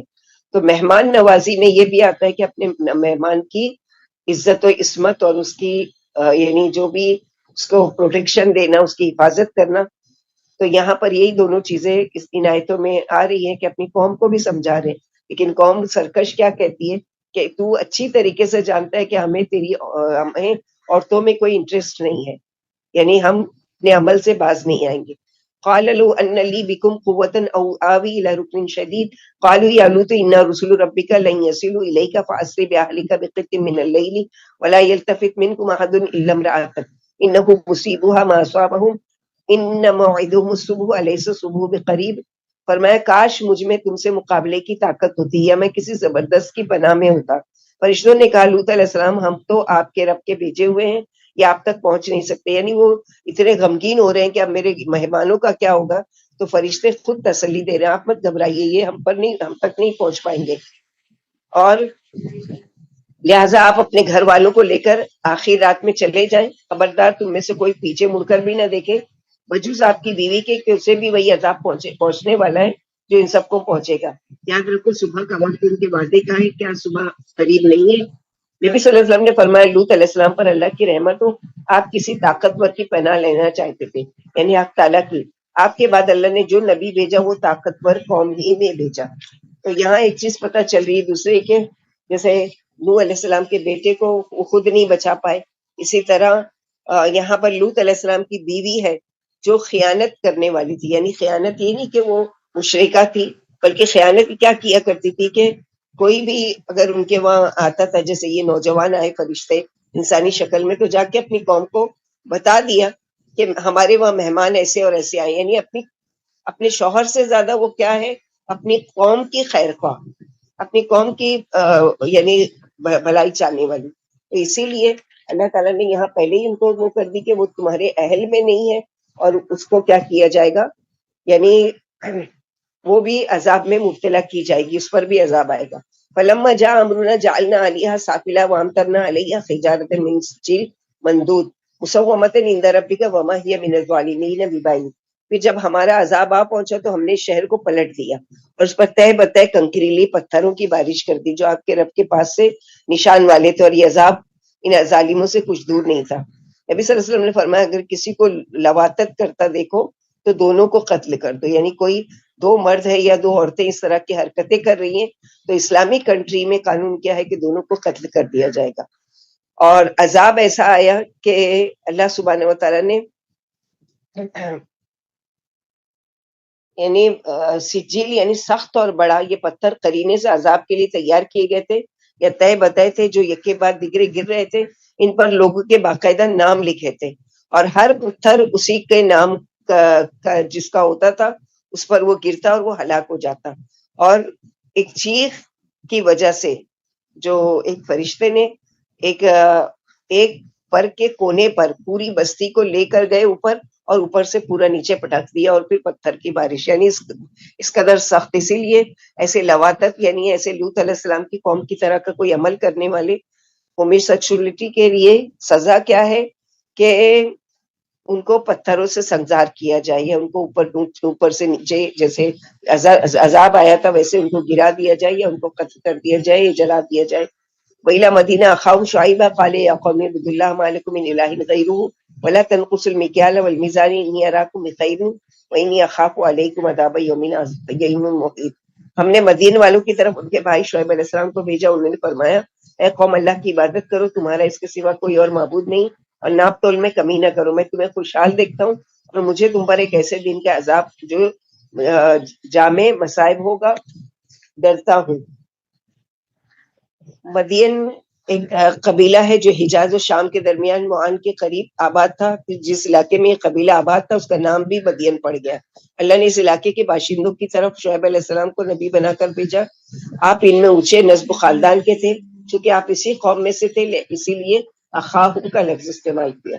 وَيَا قَوْمِ أَوْفُوا الْمِكْيَالَ وَالْمِيزَانَ بِالْقِسْطِ وَلَا تَبْخَسُوا النَّاسَ أَشْيَاءَهُمْ وَلَا تَعْثَوْا فِي الْأَرْضِ مُفْسِدِينَ بقیت اللہ خیر لکم ان کنتم مؤمنین وما انا علیکم بحفیظ. اے قوم انصاف سے پورا پورا ناپو اور تولو، اور لوگوں کو ان کی چیزیں کم کر کے نہ دو، اور ملک میں فساد نہ مچاؤ. اگر تم ایمان والے ہو تو اللہ کا حلال کیا ہوا نفع تمہارے لیے بہت ہی بہتر ہے، اور میں تمہارے پہرا دینے والا تو نہیں ہوں. تو شعیب علیہ السلام کی قوم ایک تو شرک میں مبتلا تھی، اور دوسری یہ کہ ناپ تول میں کمی کیا کرتی تھی، یعنی ڈنڈی مارا کرتی تھی. اس لیے ان کو یہاں پر کہہ رہے ہیں کہ اے میری قوم انصاف کے ساتھ کام کرو، کیونکہ یہ بھی کیا ہے، خیانت ہے ایک طرح سے. کسی کو کوئی چیز دینا ہو تو اس میں کمی بیشی کرنا یا اس کا کرنا. اور اس قوم کے ایک اور بری عادت تھی کہ وہ راستوں پر بیٹھتے تھے اور لوگوں کو پریشان کرتے تھے اور لوٹ لیا کرتے تھے. قالوا یا شعیب اصلاتک تأمرک ان نترک ما یعبد آباؤنا ان نفعل فی اموالنا ما نشاء انک لانت الحلیم الرشید. قوم نے جواب دیا اے شعیب کیا تمہاری نماز ہم کو یہی ہدایت کرتی کہ ہم اپنے باپ دادا کے معبود چھوڑ بیٹھے یا اپنے مال میں حسب منشا تصرف نہ کریں؟ ہاں آپ ہی برباد اور نیک بخت ہونے والی. یعنی ہم کو ایسے کاموں سے مت روکو جو ہم بچپن سے کرتے آئے ہیں، اور جو مال ہے ہماری محنت کی کمائی کا ہم جیسا بھی چاہے خرچ کرے، کوئی ہم کو روکنے ٹوکنے والا نہیں اور کوئی ہم کو اس چیز سے بچانے والا نہیں. قال یا قوم ارأیتم ان کنت علی بینۃ من ربی ورزقنی منہ رزقا حسنا وما اريد ان اخالفکم الى ما انہاکم عنہ ان اريد الا الاصلاح ما استطعت وما توفیقی الا باللہ علیہ توکلت والیہ انیب. فرمایا اے قوم بھلا بتاؤ تو صحیح، اگر میں اپنے رب کے پاس والی کسی قطعی دلیل پر ہوں اور اس نے مجھے اپنے پاس والی بہترین عطیہ سے نوازا ہے تو کیسے تبلیغ نہ کروں؟ میرا یہ ضعف نہیں کہ میں تمہاری مخالفت کر کے اس کام کی طرف مائل ہو جاؤں جس سے میں تم کو روک رہا ہوں. میں تو مقدور بھر اصلاح چاہتا ہوں اور مجھے اصلاح کی توفیق اللہ کی امداد کے ساتھ ہے. میرا اسی پر بھروسہ ہے، میں اسی کی طرف جھکا ہوا ہوں۔ وَيَا قَوْمِ لَا يَجْرِمَنَّكُمْ شِقَاقِي أَن يُصِيبَكُم مِّثْلُ مَا أَصَابَ قَوْمَ نُوحٍ أَوْ قَوْمَ هُودٍ أَوْ قَوْمَ صَالِحٍ وَمَا قَوْمُ لُوطٍ مِّنكُم بِبَعِيدٍ وَاسْتَغْفِرُوا رَبَّكُمْ ثُمَّ تُوبُوا إِلَيْهِ إِنَّ رَبِّي رَحِيمٌ وَدُودٌ۔ قوم میری مخالفت تم کو ان عذابوں پر آمادہ نہ کرے جو قوم نوح، قوم ہود، قوم صالح پر آ پڑے ہیں، اور تم سے قوم لوط بھی کچھ دور نہیں ہے۔ تم اپنے پروردگار سے گناہوں کی معافی مانگو اور اس کی طرف جھک جاؤ، یاد رکھو میرا رب بڑے ہی مہربان اور بخشنے والے ہیں۔ تو استغفار کی یہاں وہ دی جا رہی ہے کہ طوبی لمن وجد فی صحیفۃ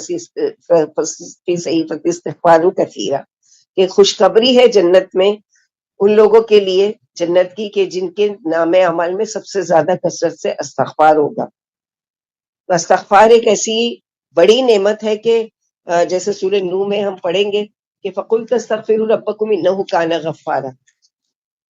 اور امام احمد بن حنبل کا واقعہ ہے کہ ایک مرتبہ وہ کسی بستی میں گئے، لوگوں نے ان کو نہیں پہچانا اور وہ وہاں ٹھہرے مسجد میں، تو لوگوں نے ان کو کہا کہ ہمارے یہاں مسجد میں ٹھہرنے کی جگہ نہیں ہے، آپ یہاں سے چلے جائیے۔ تو وہاں سے نکلے تو ایک جو نان بائی یعنی بیکری والا تھا، اس نے کہا کہ آپ میرے گھر آ جائیے اور میں آپ کو یعنی آپ کی مہمان نوازی کروں گا۔ تو وہ اس کے ساتھ امام احمد بن حنبل اس کے ساتھ چلے گئے اس کے گھر پر۔ اب گھر پر اس نے آرام دہ بستر اور کھانا اور سب چیز تیار کی اور اپنے کام میں لگ گیا۔ جب بھی وہ کوئی روٹی بنا رہا ہے یا کچھ کر رہا ہے تو وہ استغفر اللہ استغفر اللہ استغفر اللہ پڑھ رہا ہے۔ تو امام احمد بن حنبل نے کہا کہ تم استغفر اللہ پڑھتے ہو تو اس سے تم کو کیا ملے گا؟ تو اس نے کہا کہ میں نے جب سے استغفار شروع کیا اللہ تعالیٰ نے میری ہر دعا قبول کی، ہر خواہش، ہر تمنا پوری کی، سوائے کہ ایک خواہش کے جو اب تک میری نہیں پوری ہوئی، لیکن مجھے اللہ سے امید ہے کہ وہ بھی میری پوری ہو جائے گی۔ تو امام احمد بن حنبل نے اس سے پوچھا کہ وہ تمہاری کیا خواہش ہے؟ تو اس نے کہا کہ اس دور کے امام ہے امام احمد بن حنبل، بس میں ان سے ملاقات کی دعا کرتا ہوں کہ اللہ تعالیٰ مجھے ان سے ملا دے۔ تو سبحان اللہ وہ مسکرائے اور کہتے ہیں کہ میں ہی امام احمد بن حنبل ہوں۔ اللہ تعالیٰ نے اس تو یہ کوئی وہ نہیں ہے، یعنی تعجب کی بات نہیں ہے۔ بڑے سے بڑے دروازے جو ہیں وہ استغفار کے ذریعے کھلتے ہیں۔ استغفر اللہ خالی ہمارے زبانی نہیں ہونا چاہیے کہ 100 مرتبہ 70 مرتبہ استغفر اللہ استغفر اللہ استغفر اللہ، نہیں، سوچ سمجھ کر کے کہ میں کیا کر رہی ہوں، اللہ سے معافی مانگ رہی ہوں، اور اس طرح سے استغفار کی کثرت کرنا چاہیے۔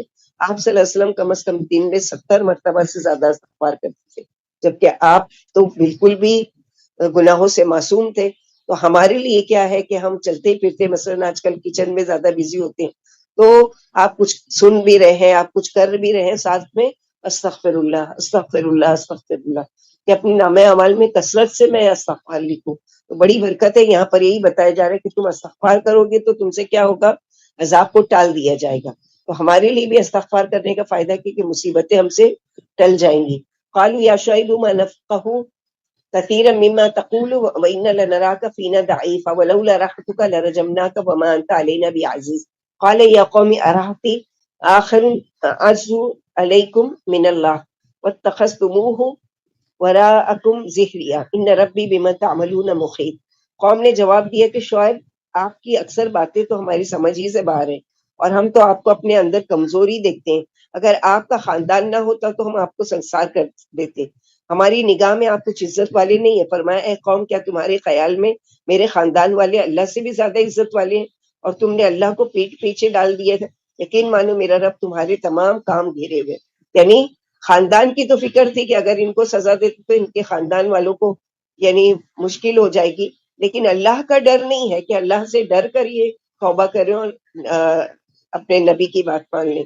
وَيَا قَوْمِ اعْمَلُوا عَلَىٰ مَكَانَتِكُمْ إِنِّي عَامِلٌ سَوْفَ تَعْلَمُونَ مَن يَأْتِيهِ عَذَابٌ يُخْزِيهِ وَمَنْ هُوَ كَاذِبٌ وَارْتَقِبُوا إِنِّي مَعَكُمْ رَقِيبٌ۔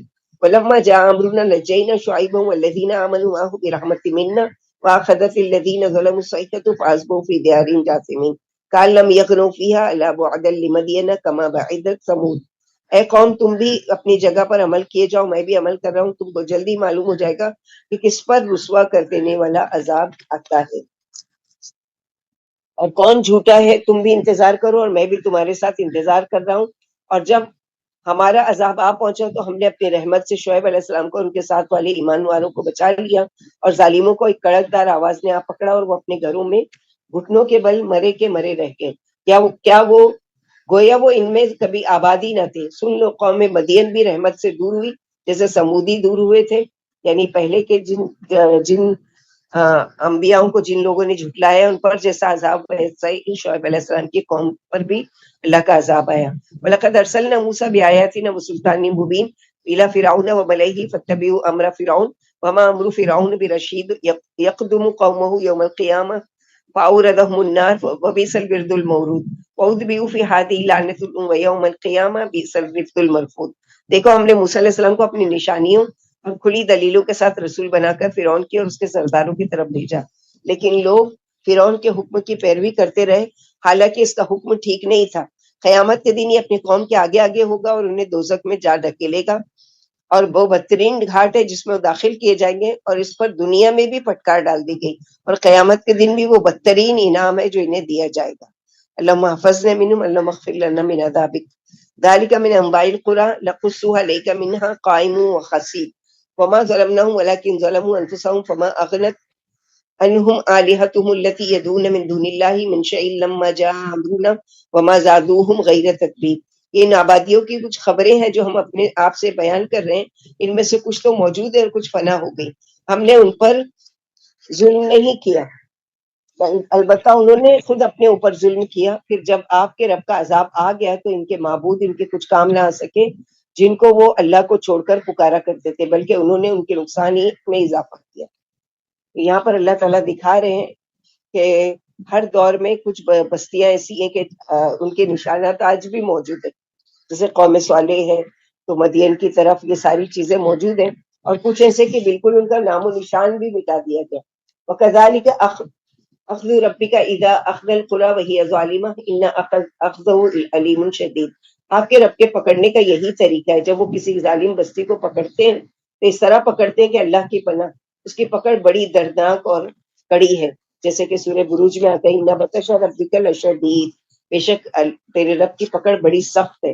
ان فی ذلک لآیۃ لمن خاف عذاب الآخرہ ذلک یوم مجموع لہ الناس وذلک یوم مشہود وما نؤخر الا لاجل معدود یوم یاتی لا تکلم نفس الا باذنہ ومنهم شقی وسعید۔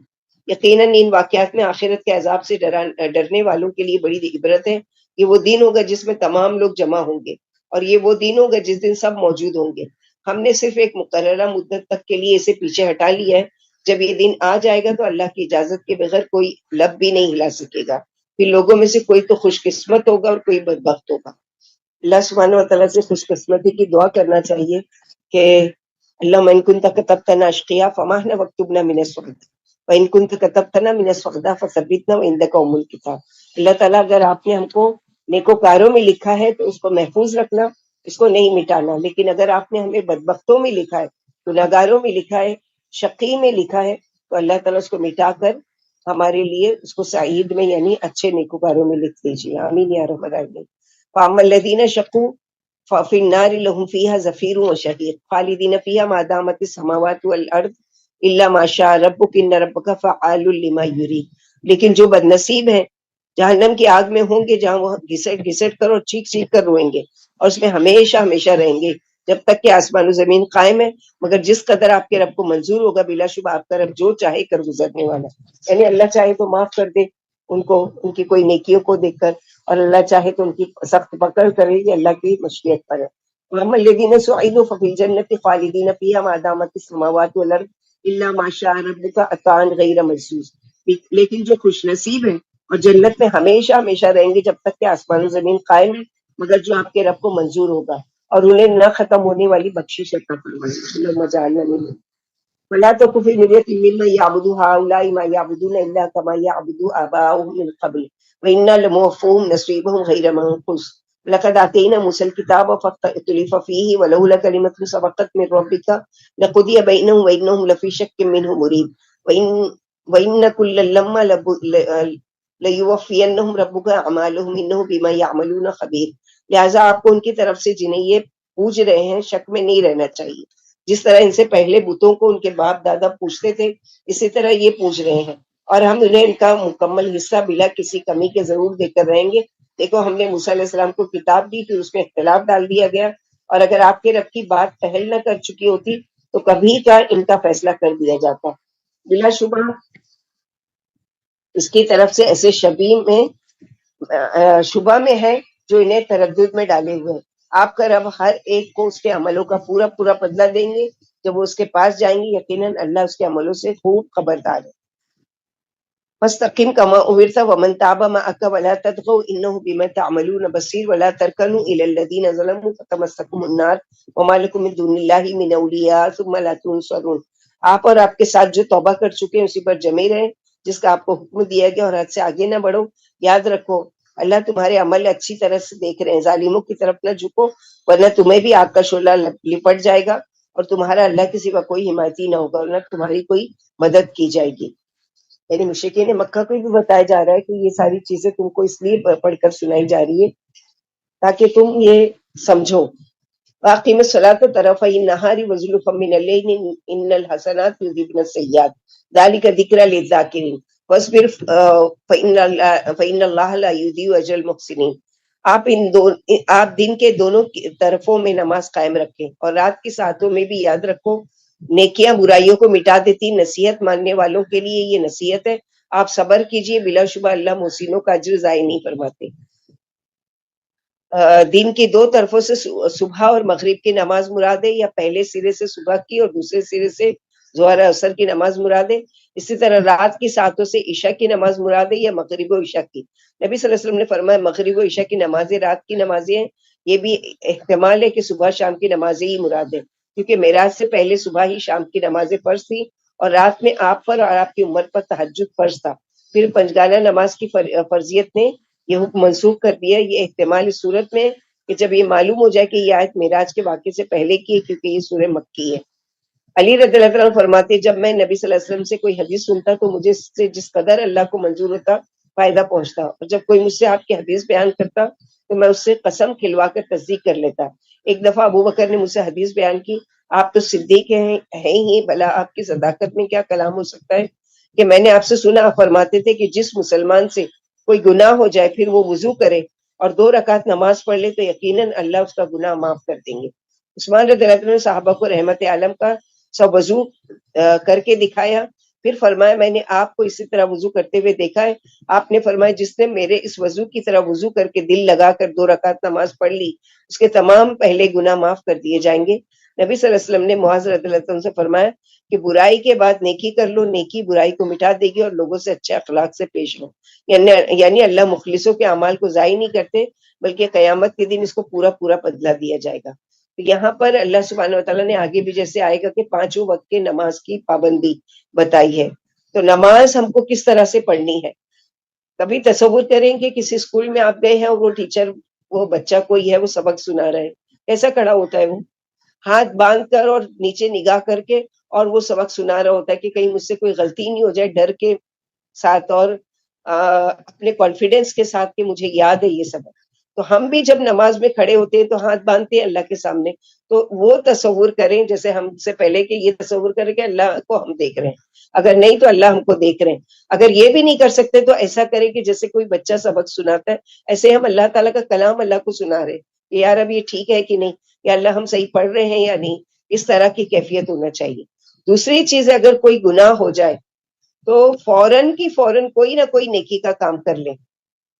کسی کا دل دکھایا فوراً سے معافی مانگ لے، یا کوئی ایسا کام ہو گیا ہے کہ جو دوسروں کے ساتھ نہیں ہے لیکن اپنی جان پر ہم نے ظلم کیا، فوراً صدقہ کر لے، یا کوئی قرآن اٹھا کر پڑھ لیں، 2 رکعت نماز پڑھ لیں، کچھ بھی کر لیں۔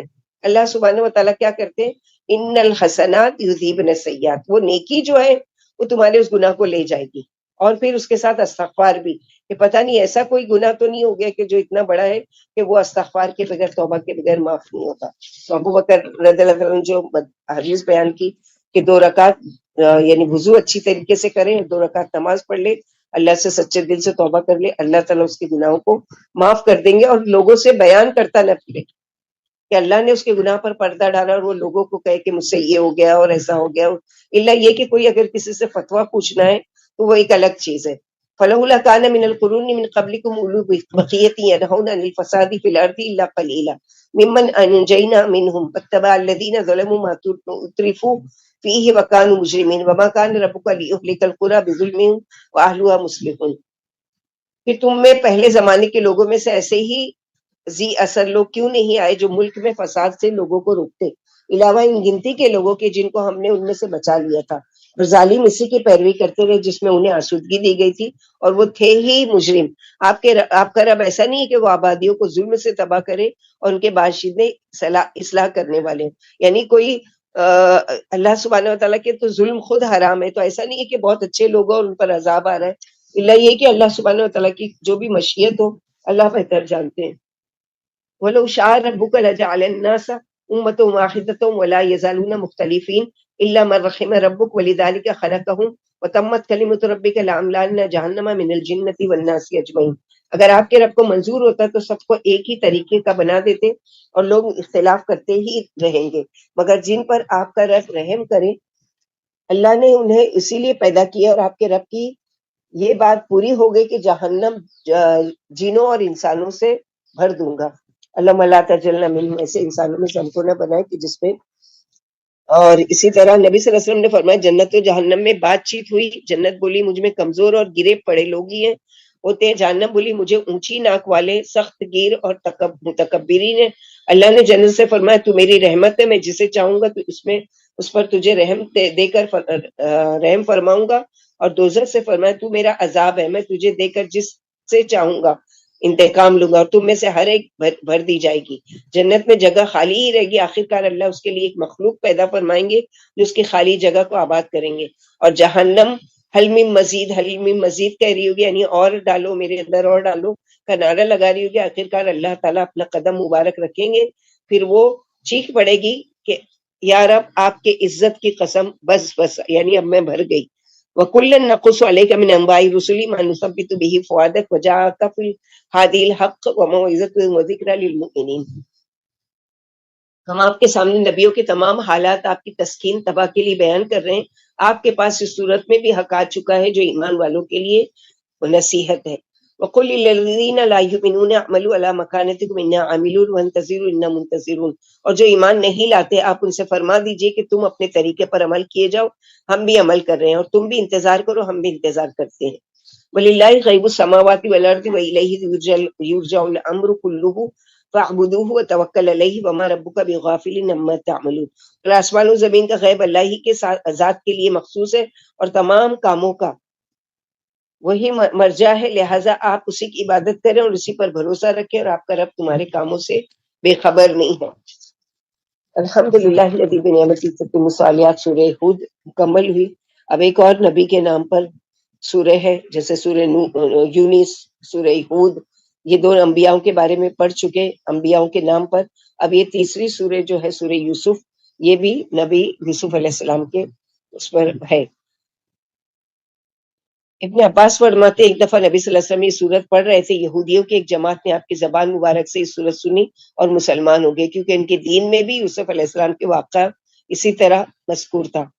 بسم اللہ الرحمن الرحیم، الف لام را، تلک آیات الکتاب المبین، انا انزلناہ قرآنا عربیا لعلکم تعقلون، نحن نقص علیک احسن القصص بما اوحینا الیک ھذا القرآن وان کنت من قبلہ لمن الغافلین۔ حروف مقطعات کے ساتھ یہ ایک روشن کتاب آیتیں ہیں، واقعی ہم نے آپ پر یہ عربی قرآن اتارا تاکہ تم عقل سے کام لو۔ ہم خود آپ پر اس قرآن کی وحی کر کے آپ کو سب سے اچھا قصہ سناتے ہیں، اور واقعی آپ اس سے پہلے بالکل بے خبر تھے۔ چونکہ عربی زبان بڑی فصیح و بلیغ ہے، اپنے دامن میں بڑی وسعت رکھتی ہے اور مقاصد پوری طرح سے وضاحت سے بیان کرتی ہے، اس لیے جلیل الشان قدر و منزلت والی پاکیزہ ترین کتاب اس بہترین زبان میں نازل کی گئی۔ یعنی ہم سوچتے ہیں کہ ہم تو اردو پڑھتے ہیں، ہم عربی تو جانتے ہی نہیں ہیں، پھر ہم کو عربی میں کیسے؟ تو عربی وہ فصیح و بلیغ کے شارٹ میں بڑی ڈیٹیل کی بات بیان کرنے والی۔ مثلا یہ کہ ہم ابھی ترجمے والا قرآن پڑھ رہے ہیں، اس میں کیا ہوتا ہے کہ ہم ایک آیت لیتے ہیں الحمدللہ رب العالمین، اب اس کا ترجمہ ایک دو ورڈ کا ہے، الحمدللہ رب العالمین، 4 ورڈ سے اس کا ترجمہ جب لکھتے ہیں تو پوری ایک لائن بھر جاتی ہے کہ تمام قسم کی تعریفیں اللہ رب العالمین کے لیے. تو یہ پوری جو اتنی بڑی وہ لکھی جاتی تو سوچو کتنا لمبا چوڑا قرآن لکھا جاتا اور کتنی والیومز میں ہوتا. تو اللہ سبحانہ وتعالیٰ کی زبر کے چھوٹا سا ایک الحمد ہے اور اس کے معنی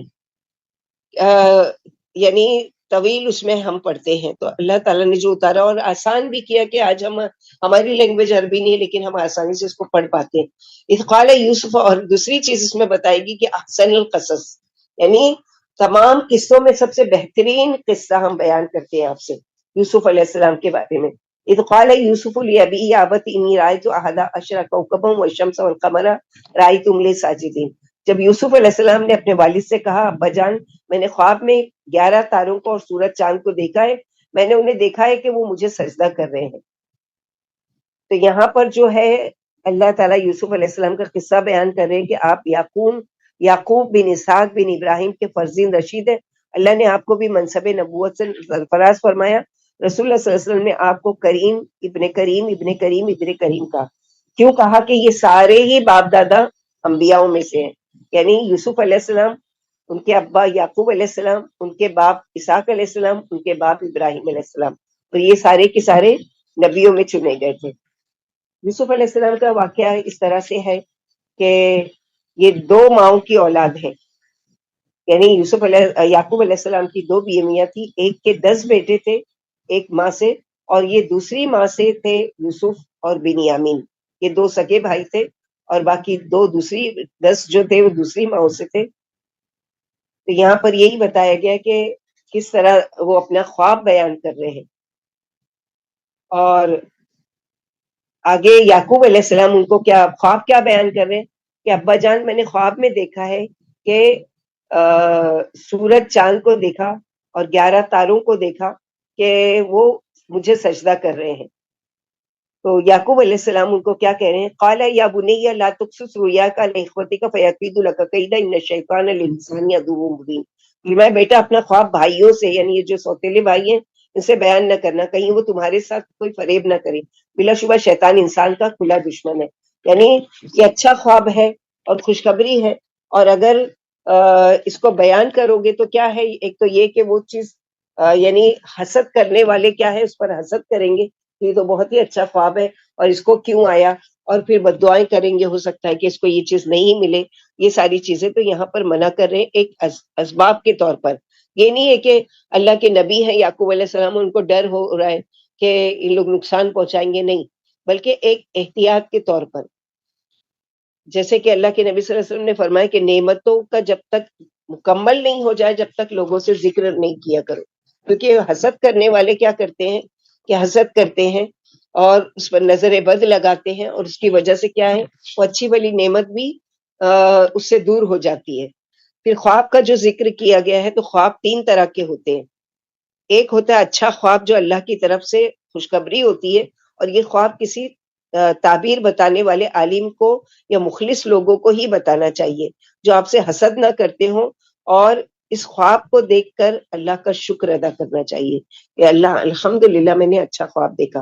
اور لوگوں سے بیان نہیں کرنا چاہیے، کیونکہ ہو سکتا ہے کہ کوئی ایسا حسد کرنے والا ہے، مثلا آپ نے دیکھا کہ میں جنت میں ہوں، یا میری بیماری سے بالکل اچھی ہو گئی ہوں، یا مجھے اتنا اتنا مال ملا ہے. اب کوئی حسد کرنے والے سے ہی کریں گے تو وہ یا تو مذاق اڑائے گا یا آپ کو باتیں بنائے گا، اور یہ ہے کہ یہ آپ کے حق میں بد دعا کرے گا کہ اللہ کرے اس کو یہ نہ ملے. دوسری قسم کا خواب شیطان کی طرف سے ہوتا ہے، وہ غمگین کر دیتا ہے بندوں کو. یعنی ایسے خواب کو کسی سے بھی بیان نہیں کرنا چاہیے، بلکہ لیٹے ہوئے ہیں تو بائیں جانب، یعنی آپ لیٹے ہوئے اور بائیں جانب 3 مرتبہ تھوکار دینا چاہیے اور اعوذ باللہ من الشیطان الرجیم پڑھ کر یعنی وہاں سے کروٹ بدل لینا چاہیے.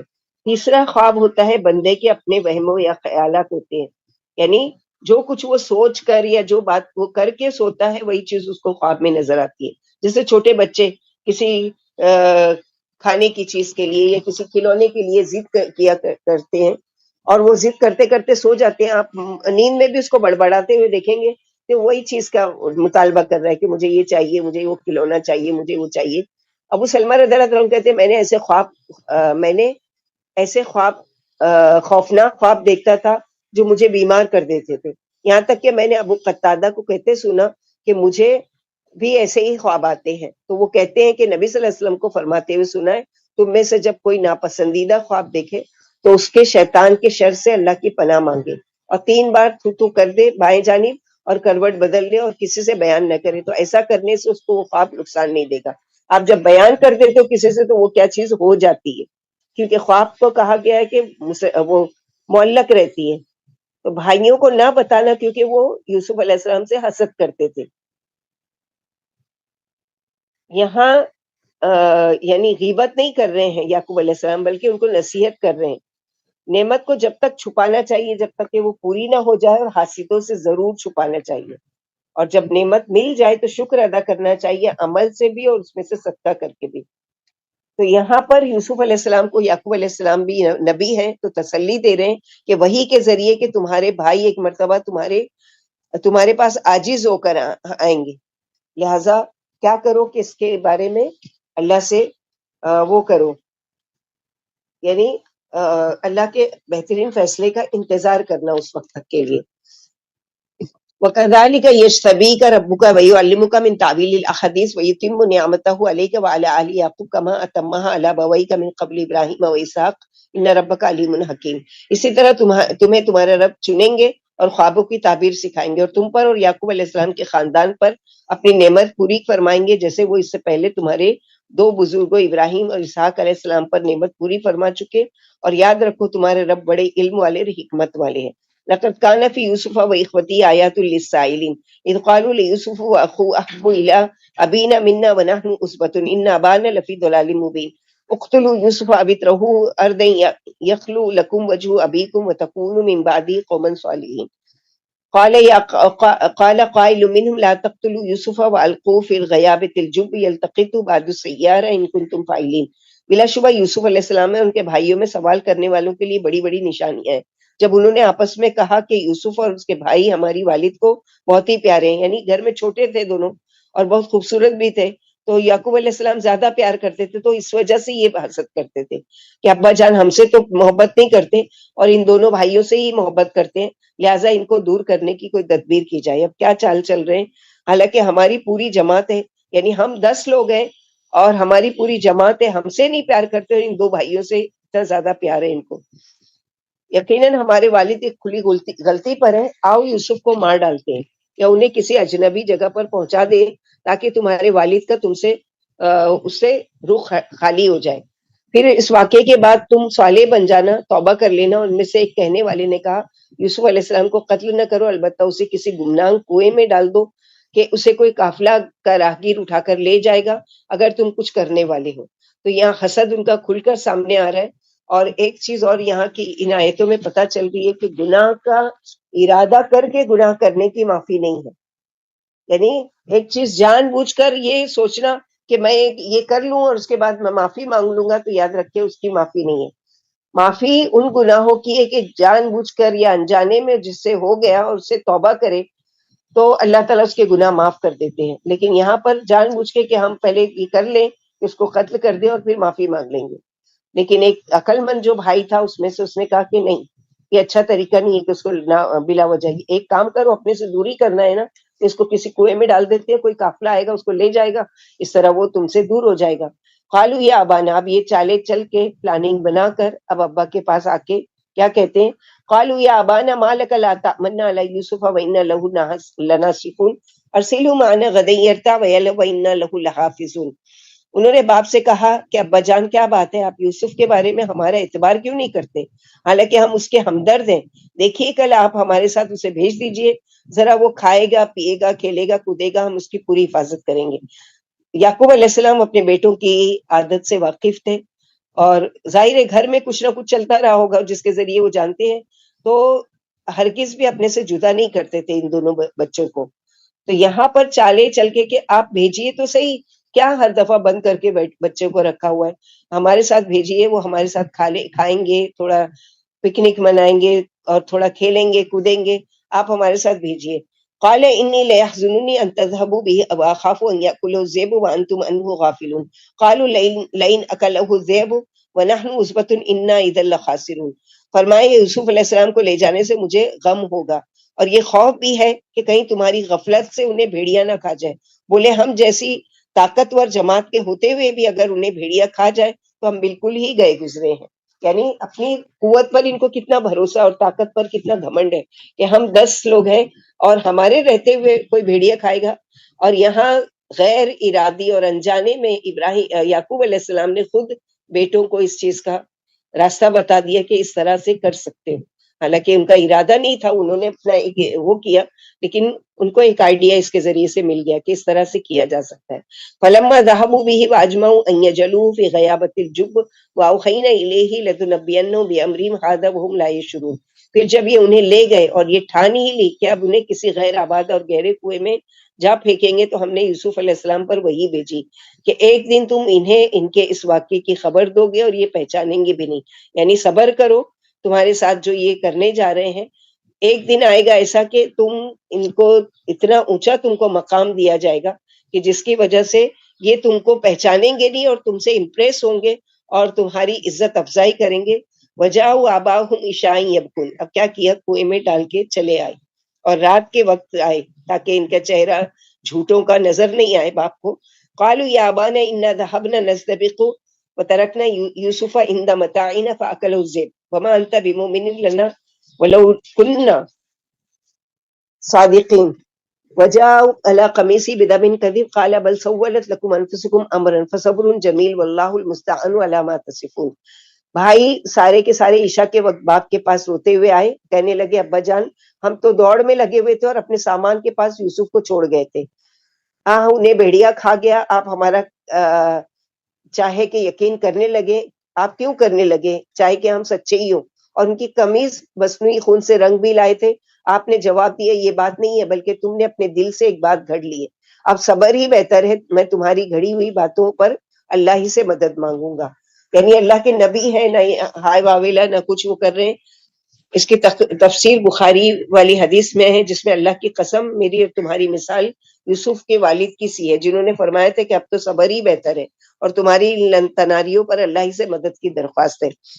تو جو یعقوب علیہ السلام نے ایک شک ظاہر کیا تھا اس کو یہ یقیناً کر کے لائے ہیں کہ آ کر جھوٹ کہہ رہے ہیں. اور یوسف علیہ السلام کا کرتا اتار لیا تھا اور ایک بھیڑیا جو ملا اس کو ذبح کیا، اس کا خون اس پر لگا کر لیا ہے. تو علماء جو کہتے ہیں، علماء تفاسیر کے، کتنا عقل مند بھیڑیا تھا. پہلے اس نے کیا کیا، آرام سے ان کا کپڑا اتارا اور اس کے بعد ان کو چیر پار کر کھایا. یعنی یہ ان کو جھوٹ پہ بولتے ہیں نا، جھوٹ کے پاؤں نہیں ہوتے. یعنی وہ کہیں نہ کہیں کوئی ایسی چیز جو ہوتی ہے جس کی وجہ سے وہ پکڑے جاتے ہیں. تو یہاں پر بھی یعقوب علیہ السلام سمجھ گئے کہ قمیض نہ کہیں سے پھٹی ہے، نہ کہیں پر کچھ ادھڑا ہوا ہے، نہ کوئی چیز وہ ہے اور خون لگا ہوا ہے. وہ سمجھ گئے اور انہوں نے کہا کہ فصبر جمیل، یعنی اللہ کی مشیت، اللہ تعالیٰ جب تک چاہیں گے اس سے دور رکھیں گے مجھے اور اللہ ہی بہتر اس چیز سے کے لیے میرے لیے. واللہ المستعان، جیسے ہم دعا مانگتے ہیں نا، ایاک نعبد و ایاک نستعین، تو استعانہ یعنی مدد مانگنا. کس سے؟ صرف اور صرف اللہ سبحانہ و تعالیٰ کی سے. یعنی یہ نہیں کہ اچھا میں یہ نبی ہوں اور میں اللہ سے گڑ گڑا کر رو کر دعا مانگوں گا. نہیں، میں اللہ پر بھروسہ کرتا ہوں کہ وہ واللہ المستعان علی ما تصفون، تم جو بھی گھڑ کر لائے ہو نا اس پر اللہ ہی میری مدد کریں گے. وجاءت سیارۃ فارسلوا واردہم فادلی دلوہ قال یا بشرى هذا غلام واسروه بداعا واللہ علیم بما یعملون وشروه بثمن بخس دراہم معدودہ وکانوا فیہ من الزاہدین. اب یہ لوگ تو اپنا جھوٹی کہانی کر کے اپنے گھر چلے گئے اور وہاں پر یوسف علیہ السلام کا کیا حال ہوا کہ ایک قافلہ وہاں سے گزرا اور انہوں نے دیکھا کہ ایک کنواں ہے جس میں سے ہم پانی لے لیں گے. تو انہوں نے ایک پانی پلانے والے کو بھیجا کہ جاؤ ڈول سے پانی بھر کے لاؤ. جب ڈول پانی میں لٹکایا تو یوسف علیہ السلام اس کے ساتھ لٹک کر اوپر آ گئے. وہ سمجھا بھاری ڈول ہے پانی بھر کر، لیکن وہ اس سے کے ساتھ لٹک کر آ گئے. اور اس کو دیکھنے کے بعد وہ پانی پلانے والے نے کہا، کیا کہا؟ سبحان اللہ، کیسی خوشی کی بات ہے، یہ تو ایک خوبصورت بچہ ہے. اور انہوں نے سامان کی طرح انہیں بھی چھپا لیا اور ان کے کاموں سے اللہ خوب خبردار تھے اور انہوں نے اس کو حقیری قیمت پر چند درہموں میں فروخت کر ڈالا. یعنی غلام بیچے اور خریدے جاتے تھے اس زمانے میں، تو اتنا خوبصورت بچہ، اس کی اچھی قیمت ملے گی، لہٰذا چند اس سے قیمت کے عوض اس کو فروخت کر ڈالا اور یہ ان کی طرف سے بے رغبت ہو گیا، یعنی اب ان کا کام ہو گیا، ان کو بیچ کر آگے مصر میں لے جا کر۔ چند قیمت اس لیے کہا کہ بہت ہی ویلیوبل، یعنی اتنے بڑے نبی تھے یہ، اور اتنے خوبصورت تھے اور اتنے نیک صالح تھے اور نبیوں کے بچوں کی اولادوں میں سے تھے، تو اللہ تعالیٰ نے کہا کہ بڑی قیمت بھی جو لی ہوگی وہ بھی کم ہے نا ان کے مقابلے میں، اس کی قیمت جو جس میں ان لوگوں نے بیچا یوسف علیہ السلام۔ وقال الذي اشتراه من مصر لامرأته أكرمي مثواه عسى أن ينفعنا أو نتخذه ولدا وكذلك مكنا ليوسف في الأرض ولنعلمه من تعبير الأحاديث والله غالب على أمره ولكن أكثر الناس لا يعلمون ولما بلغ أشده آتيناه حكما وعلما وكذلك نجزي المحسنين۔ مصر کے باشندوں میں سے جس نے انہیں خریدا تھا اس نے اپنی عورت سے کہا کہ اس کو اچھی طرح سے دیکھ بھال کرنا، امید ہے کہ یہ اس سے ہم کو نفع پہنچے یا ہم اسے اپنا بیٹا بنا لیں۔ اور اسی طرح ہم نے سرزمین مصر میں آپ کا قدم جما دیا تاکہ ہم انہیں علم تعبیر سکھا دیں، اور اللہ اپنے حکم پر غالب ہے لیکن اکثر لوگوں کو علم نہیں، اور جب آپ جوان ہو گئے تو ہم نے آپ کو حکمت و علم عطا فرمایا، ہم نیکوں کو اسی طرح بدلہ دیتے ہیں۔ تو اب یہ لوگ تو چند درہم میں بیچ کر چلے گئے، وہاں پر عزیز مصر نے خریدا، جو فائنانس منسٹر تھا اس ملک کا، اس نے خریدا اور اپنی بیوی کو کیا کہا کہ اس کی اولاد نہیں تھی تو اس کو اپنا بیٹا بنا لیتے ہیں، یا یہ ہمیں آگے چل کر نفع پہنچائے گا، کیونکہ یہ شکل سے ہی ہم کو بہت بردبار اور بہت زیادہ عقل مند اور بہت زیادہ وہ نظر آتا ہے، لہٰذا اس کو وہ کرتے ہیں۔ اب وہاں پر یعقوب علیہ السلام کا صبر دیکھیے باپ کی بیٹے کی جدائی میں رو رو کر اپنی آنکھوں کو یعنی جیسے کہ سفیدی آ گئی ان کے دیدے میں، اور یہاں پر یوسف علیہ السلام کا صبر، کنویں میں ڈال کے گئے، کوئی ہائے وابلہ نہیں کہا، بیچ دیے گئے، کچھ بھی نہیں کہا، محل میں پہنچا دیے گئے، وہاں پر بھی کچھ نہیں کہ اجنبی جگہ پر کہاں سے کہاں اللہ تعالیٰ سفر، یہ اللہ تعالیٰ کی مشیت پر ہے کہ جب کسی سے کوئی بڑا کام لینا چاہتے ہیں تو اس کو ایسی ایسی آزمائشوں سے گزارتے ہیں کہ اس کو پھر کیا کرتے ہیں کہ جب اس کو وہ نعمت ملے تو وہ اس کی قدردانی کرے۔ وراوته التي هو في بيتها عن نفسه وغلقت الابواب وقالت حيث لك قال معاذ الله انه ربي احسن مثواي انه لا يفلح الظالمون۔ ہم ینگ ہو گئے، جوان ہو گئے تو اللہ تعالیٰ نے ان کو حکمت اور علم عطا فرما دیا۔ اب جس گھر میں تھے یوسف علیہ السلام، جس عورت کے گھر میں تھے، اس نے انہیں بہلایا پھسلایا اور دروازہ بند کر کے کہنے لگی کہ آ جاؤ، میں تم کو یہ کہہ رہی ہوں کہ میری طرف آ جاؤ۔ فرمایا اللہ کی پناہ، وہ میرا مربی ہے، اس نے مجھے بہت ہی آرام سے رکھا ہے، احسان فراموش کامیاب نہیں ہوتے۔ یعنی جس عزیز مصر نے مجھے رکھا ہے، میں اس کی بیوی کے ساتھ خیانت کروں، یہ بڑی بری بات ہے۔ اور یہ کیوں ان کی طرف رج گئی، حالانکہ اتنی بڑی ایک طرح سے ملکہ کہا جا سکتا ہے اپنے محل کی، لیکن وہ ان کو کیوں پسند کر لے؟ کیونکہ یہ بہت خوبصورت تھے۔ جیسے کہ معراج کے دن اللہ کے نبی صلی اللہ علیہ وسلم جب پہنچے تو ان کو یوسف علیہ السلام کو دکھایا گیا کہ انہوں نے دیکھا کہ یوسف علیہ السلام سے ملے تو اتنے خوبصورت تھے، اتنے خوبصورت تھے، تو ان سے کہا، ان سے یعنی جبریل علیہ السلام نے کہا کہ یہ تو ان کو آدھا حسن ملا ہے، دنیا کے اللہ تعالیٰ نے جو حسن پیدا کیا اس میں سے آدھا حصہ ان کو ملا ہے، آدھا حصہ اللہ سبحانہ وتعالیٰ نے دنیا میں لوگوں میں بانٹ دیا۔ تو ہم دوسروں کی شکلیں دیکھ کر بڑے امپریس ہوتے تھے، وہ اتنی خوبصورت تھی، وہ اتنا ینگ ہینڈسم تھا، وہ ایسا تھا ویسا تھا، وہ آدھے حصے میں پوری دنیا کو بانٹا گیا ہے، اور آدھا حسن یوسف علیہ السلام کو دیا گیا تھا۔ اور ان کے صبر کا جو ہے، تو صبر کا جو ہے 3 باتیں صبر میں ہیں۔ نمبر 1 اپنی تکلیف کو بیان نہ کرنا، نمبر 2 اپنی مصیبت کا ذکر نہ کرنا، اور نمبر 3 نہ ہی اپنے آپ کو پاک قرار دینا کہ ہم جھوٹے نہیں ہیں۔ یعقوب علیہ السلام کا صبر 17 سال تک بیٹے سے دور رہے، لیکن دعا کیا کر رہے ہیں؟ انما اشکو بثی وحزنی الی اللہ، جیسا کہ آگے ہم پڑھیں گے۔ اور جب اس نے وہ کیا تو یوسف علیہ السلام نے کیا کہا کہ نہیں، میں ایسی گناہ کا کام نہیں کر سکتا کہ جس آقا نے، جس عزیز مصر نے مجھے ٹھکانہ دیا، میں اس کے گھر میں اس طرح کی بری حرکت کروں، یعنی اس کی بیوی کے ساتھ ایسا کوئی عمل کروں۔ وَلَقَدْ هَمَّتْ بِهِ وَهَمَّ بِهَا لَوْلَا رَأَىٰ بُرْهَانَ رَبِّهِ كَذَٰلِكَ لِنَصْرِفَ عَنْهُ السُّوءَ وَالْفَحْشَاءَ إِنَّهُ مِنْ عِبَادِنَا الْمُخْلَصِينَ۔ بلا شبہ اس عورت نے یوسف کا ارادہ کیا، اور یوسف علیہ السلام بھی ایک انسان تھے، اس کا مقصد پورا کر سکتے تھے اگر اپنے رب کی نشانی، یعنی اس وقت اللہ سبحانہ وتعالیٰ نے ان کو اس چیز سے روکا، بچایا کہ وہ بچ گئے، ورنہ وہ بھی ایک انسان تھے اور نوجوان تھے، اور وہ یہ کام گناہ کی طرف مائل ہو جاتے اگر اللہ تعالیٰ کا کوئی برہان نہ دیکھتے، یعنی اللہ تعالیٰ نے کوئی ایسی نشانی دکھائی. ہوا یوں نہیں تاکہ ہم ان سے برائی اور بے حیائی پھیر دیں، یقیناً وہ ہمارے مخلص بندوں میں سے تھے.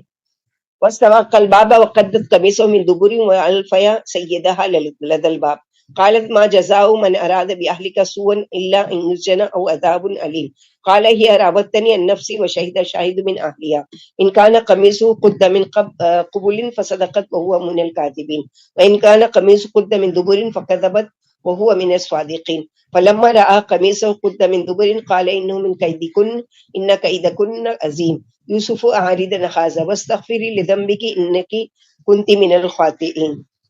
اب ہوا کیا کہ جب یہ زبردستی کرنے لگی تو یوسف علیہ السلام اپنی جان بچا کر بھاگے اور دونوں دروازے کی طرف بھاگے، اور عورت نے یوسف علیہ السلام کی قمیص پیچھے سے پھاڑ ڈالی، یعنی اپنی طرف بلانے کی کوشش کی، جس کے نتیجے میں ان کی قمیص ہاتھ میں آئی تو پیچھے سے پھٹ گئی، اور دونوں نے دروازے کے پاس ہی یعنی دوڑ کر بھاگے. دروازہ کھولا تو دیکھا کہ اس کا شوہر دروازے پہ کھڑا ہوا ہے، اور ان لوگوں کی حالت بھی دیکھ لی.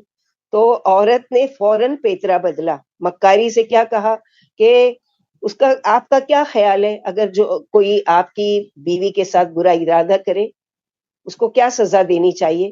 یا تو اس کو قید کر دیا جائے یا اس کو دردناک سزا دی جائے. تو عزیز مصر نے جواب دیا کہ اسی نے یوسف علیہ السلام نے جواب دیا کہ اپنی صفائی پیش کی کہ اسی نے برے کام پر میری منت سماجت کی تھی، اور میں نے اس کی طرف کوئی زیادتی نہیں کی ہے. اب عزیز مصر نے کیا کیا کہ عورت کے خاندان سے ایک شخص کو بلایا اور کہا کہ آپ فیصلہ کیجئے. تو جیسے وکیل لوگ کوئی ثبوت وغیرہ دیکھ کر فیصلہ کرتے ہیں، اسی طرح یہ بھی عقل مند آدمی تھا. اس نے کیا فیصلہ کیا کہ اگر یوسف علیہ السلام کا کرتا آگے سے پھٹا ہے تو عورت سچی ہے، یعنی یہ زبردستی کر رہے تھے اور وہ اپنے آپ کو بچانے کی کوشش کر رہی تھی، تو عورت سچی ہے اور یہ جھوٹے ہیں. اور اگر قمیص پیچھے سے پھٹی ہوئی ہے تو عورت جھوٹی ہے، یعنی وہ بھاگ کر زبردستی کر رہی تھی اور وہ اپنے آپ کو بچا رہے تھے، لہٰذا یہ سچے ہیں. پھر جب دیکھا کہ اس کے میاں نے کہ یوسف علیہ السلام کی قمیص پیچھے سے پھٹی ہوئی ہے تو سمجھ گیا کہ میری بیوی نے ہی زیادتی کی ہے اور یہ معصوم ہے. تو بولا کہ یہ تم عورتوں کی چالوں میں سے ایک چال ہے، واقعی تمہاری مکاریاں زبردست ہیں. یوسف علیہ السلام تم اس بات سے درگزر کرو، یعنی ان کو کہا کہ کوئی بات نہیں، اگنور کرو، اور اسے اے عورت تو بھی اپنے گناہ سے درگزر کر، سچ مچ تو خطا کار ہے، یعنی تو ہی گناہ گار ہے، اللہ سے اس گناہ کے معاملے میں معافی مانگ. وقال نسوة في المدينة امرأة العزيز تراود فتاها عن نفسه قد شغفها حبا إنا لنراها في ضلال مبين فلما سمعت بمكرهن أرسلت إليهن وأعتدت لهن متكأ وآتت كل واحدة منهن سكينا وقالت اخرج عليهن فلما رأينه أكبرنه وقطعن أيديهن وقلن حاشا لله ما هذا بشرا إن هذا إلا ملك كريم قالت فذلكن الذي لمتنني فيه ولقد راودته عن نفسه فاستعصم وإن لم يفعل ما أمره ليسجنن وليكون من الصاغرين قال رب السجن أحب إلي مما يدعونني إليه وإلا تصرف عني كيدهن أصب إليهن وأكن من الجاهلين فاستجاب له ربه فصرف عنه كيدهن إنه هو السميع العليم. شہر کی عورتوں نے کہا کہ عزیز مصر کی عورت جنسی بھوک مٹانے کے لیے اپنے نوجوان غلام کو بہلاتی پھسلاتی رہی. اب یہ پورے شہر میں مشہور ہو گئی اور اس کی جاننے والی عورتوں نے اس پر یہ یعنی اس طرح سے باتیں شروع کی. اس کے دل میں اس نوجوان کی محبت گھر کر گئی ہے، ہماری رائے میں سچ مچ یہ کھلی غلطی میں مبتلا ہے. پھر جب اس نے ان کی وجہ چہمگوئیاں سنی، یعنی باتیں سنی کہ اچھا شہر میں میرے بارے میں یہ کہا جا رہا ہے، تو اس نے ایک دعوت کی اور ان کے لیے ایک محفل منعقد کی اور ہر ایک کو چھری دے کر یوسف سے کہا ذرا ان کے سامنے نکل آؤ. پھر جب عورتوں نے آپ کو دیکھا تو آپ کا بڑا جانا اور اپنے ہاتھ کاٹ لیے اور کہنے لگی حاشا للہ، یہ بشر تو ہو ہی نہیں سکتا، یہ تو ایک کوئی معزز فرشتہ ہے. عزیز کی بیوی نے جواب دیا یہی تو وہ ہیں جن کے بارے میں تم مجھے برا بھلا کہتی ہو. میں نے اپنی حاجت برائی کے لیے انہیں ہر چند بہلایا پھسلایا مگر یہ بچتے ہی رہے. اگر یہ میرا حکم نہیں مانیں گے تو یقیناً قید کر دیے جائیں گے اور بڑے بے عزت ہوں گے. یوسف علیہ السلام نے اللہ سے دعا مانگی، اے میرے رب، مجھے جس کام کی طرف یہ عورتیں بلا رہی ہیں اس سے تو مجھے قید خانہ ہی محبوب ہے، اور اگر آپ ان کی چالیں مجھ سے دور نہیں فرمائیں گے تو میں ان کی طرف جھک جاؤں گا اور نادان بن جاؤں گا۔ پھر ان کے رب نے ان کی دعا سن لی اور ان سے عورتوں کی چالیں ہٹا دی، بلا شبہ وہ خوب سننے اور جاننے والے۔ یعنی پہلے تو ایک لگی ہوئی تھی، اب پوری کی پوری ٹیم پیچھے لگ گئی۔ تو یہاں پر اللہ سبحانہ وتعالیٰ سے دعا مانگ رہی ہے، یا رب یہ فتنہ ہے عورتوں کا، اللہ تعالیٰ مجھے بچائیے۔ جیسے کہ نبی صلی اللہ علیہ وسلم نے فرمایا 7 قسم کے لوگوں کو اللہ تعالیٰ اس دن اپنا سایہ عطا فرمائیں گے، جس دن اس کے سوا کوئی سایہ نہیں ہوگا۔ اس میں سے ایک شخص وہ ہوگا کہ اکیلے میں کسی عورت نے مرد کو یا مرد نے کسی عورت کو گناہ کی دعوت دی اور وہ کہے کہ میں اللہ سے ڈرتا ہوں۔ اور بھی 7 قسم کے لوگ ہیں۔ ثم بدا لهم من بعد ما رأوا الآیات لیسجننه حتی حین۔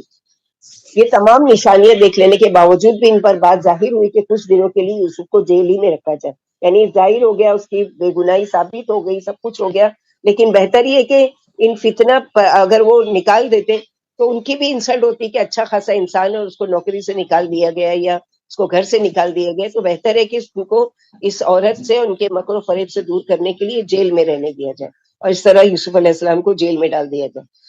اب جیل میں رہے، کتنے سال رہے، کیسے رہے، وہ ساری کے بجائے 2 لوگوں کا ذکر کیا جا رہا ہے کہ جو وہاں ان کو رات دن دیکھتے تھے کہ وہ بڑے اچھے نیکوکار ہیں، بہت اچھے سے اللہ کی عبادت میں لگے رہتے ہیں، کسی کو اپنی زبان سے تکلیف نہیں پہنچاتے اور بہت اچھے لوگوں کے خیر خواہ ہیں۔ تو ودخل معه السجن فتيان قال احدهما اني اراني اعصر خمرا وقال الاخر اني اراني احمل فوق راسي خبزا تاكل الطير منه نبینا بتاویلی انا نراک من المحسنین۔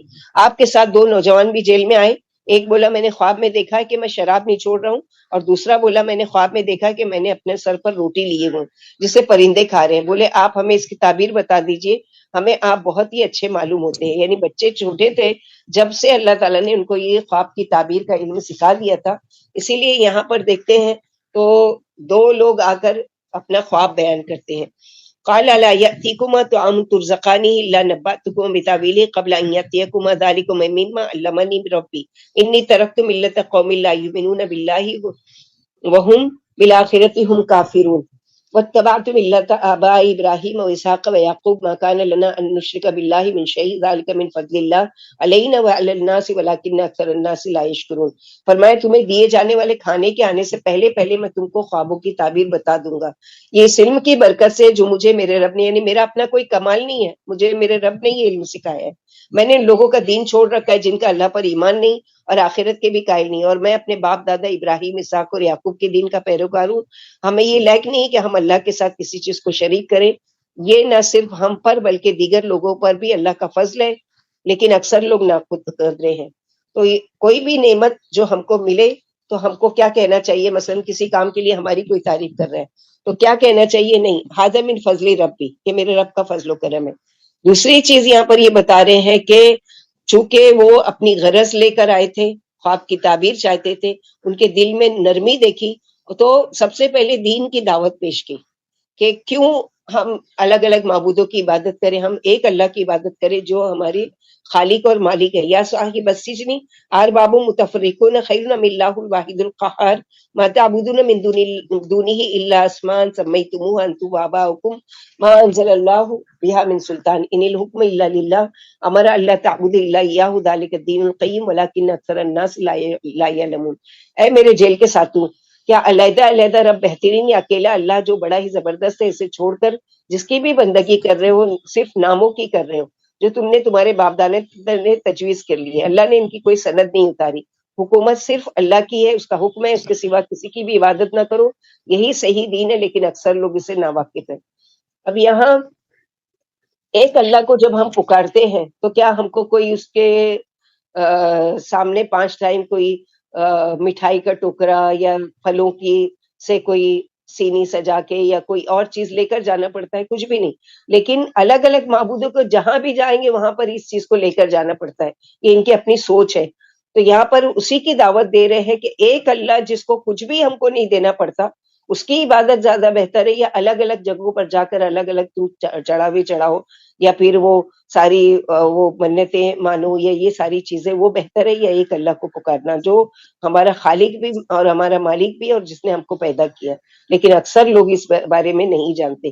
یا صاحب السجن اما احدکم فیسقی ربہ خمرا واما الاخر فیسلب فتاکل الطیر من راسہ قضی الامر الذی فیہ تستفتیان، اے میرے جیل کے ساتھیوں، تم میں سے ایک کو تو اپنے مالک کو شراب پلانے پر بحال کر دیا جائے گا، یعنی قید سے چھوٹنے کے بعد اس کو ایک نوکری مل جائے گی کہ اپنے آقا کو شراب پلائے گا، لیکن دوسرے کو سولی پر چڑھا دیا جائے گا اور پرندے اس کے سر میں سے نوچ نوچ کر کھائیں گے۔ جن خوابوں کے بارے میں تم پوچھ رہے تھے ان کا فیصلہ ہو چکا۔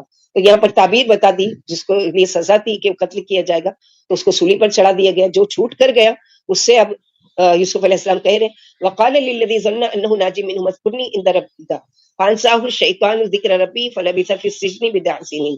آپ نے اس شخص سے جس کے متعلق رہائی کا خیال ظاہر فرمایا تھا کہا کہ اپنے مالک سے میرا بھی ذکر کرنا، لیکن شیطان نے اسے بھلا دیا کہ یہ آپ کا اپنے مالک سے ذکر کرتا، پھر آپ چند سال جیل ہی میں رہے۔ بدا سنین کہتے ہیں 3 سے لے کے 9 سال کی مدت تک رہے، اور جو چھوٹ کر گیا تھا اس سے کہا تھا کہ اپنے بادشاہ سے ذکر کرنا کہ ایک ایسا شخص ہے جو خواب کی تعبیر بتاتا ہے، لہٰذا کیا ہے کہ ان کو بھی رہائی ملے۔ وقال الملک انی ارى 7 بقرات سمان یاکلون 7 عجاف و7 سنبلات خضر واخر یابسات یا ایها الملأ افتونی فی رؤیایا ان کنتم للرؤیا تعبرون قالوا اضغاث احلام وما نحن بتأویل الاحلام بعالمین۔ وقال الذی نجا منهما وادکر بعد امة انا انبئکم بتأویلہ فارسلونی یوسف ایها الصدیق افتنا فی 7 بقرات سمان یاکلون 7 عجاف و7 سنبلات خضر واخر یابسات لعلی ارجع الی الناس لعلهم یعلمون۔ قال تزرعون 7 سنین دأبا فما حصدتم فذروه في سنبله الا قليلا مما تأكلون ثم يأتي من بعد ذلك 7 شداد يأكلن ما قدمتم لهن الا قليلا مما تحصنون ثم يأتي من بعد ذلك عام فيه يغاث الناس وفيه يعصرون۔ بادشاہ بولا، بادشاہ نے ایک خواب دیکھا اور اس نے کہا کہ میں خواب دیکھ رہا ہوں کہ 7 دبلی گائیں 7 موٹی گایوں کو کھا رہی ہیں اور 7 تر و تازہ بالیں ہیں اور 7 خشک ہیں۔ معزز درباریوں مجھے میرے خواب کی تعبیر بتاؤ اگر تم تعبیر بتا سکتے ہو۔ درباریوں نے بولا یہ پریشان خواب ہے، یعنی پریشان حیران کرنے والا خواب ہے اور ہمیں پریشان خوابوں کی تعبیر کا علم نہیں۔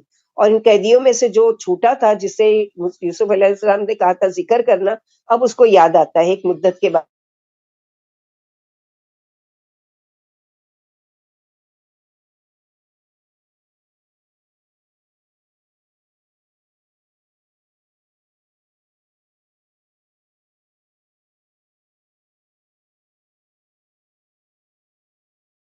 کیونکہ تم نے میں نے ایک کام کہا تھا وہ نہیں کیا، نہیں۔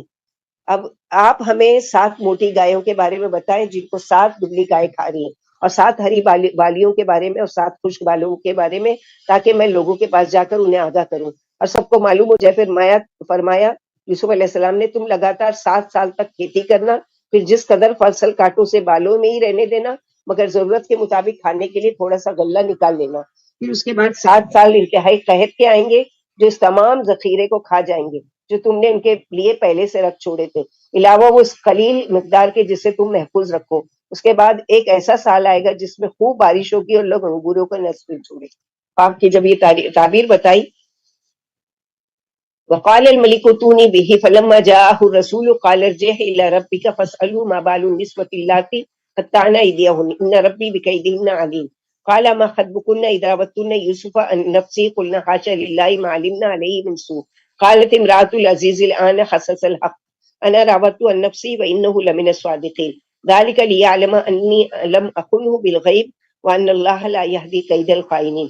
بادشاہ بولا، بادشاہ کے پاس اس آدمی نے جا کر خواب کی تعبیر بیان کی تو بہت امپریس ہو گیا اور کہا کہ اس کو فوراً میرے پاس لے کر آؤ۔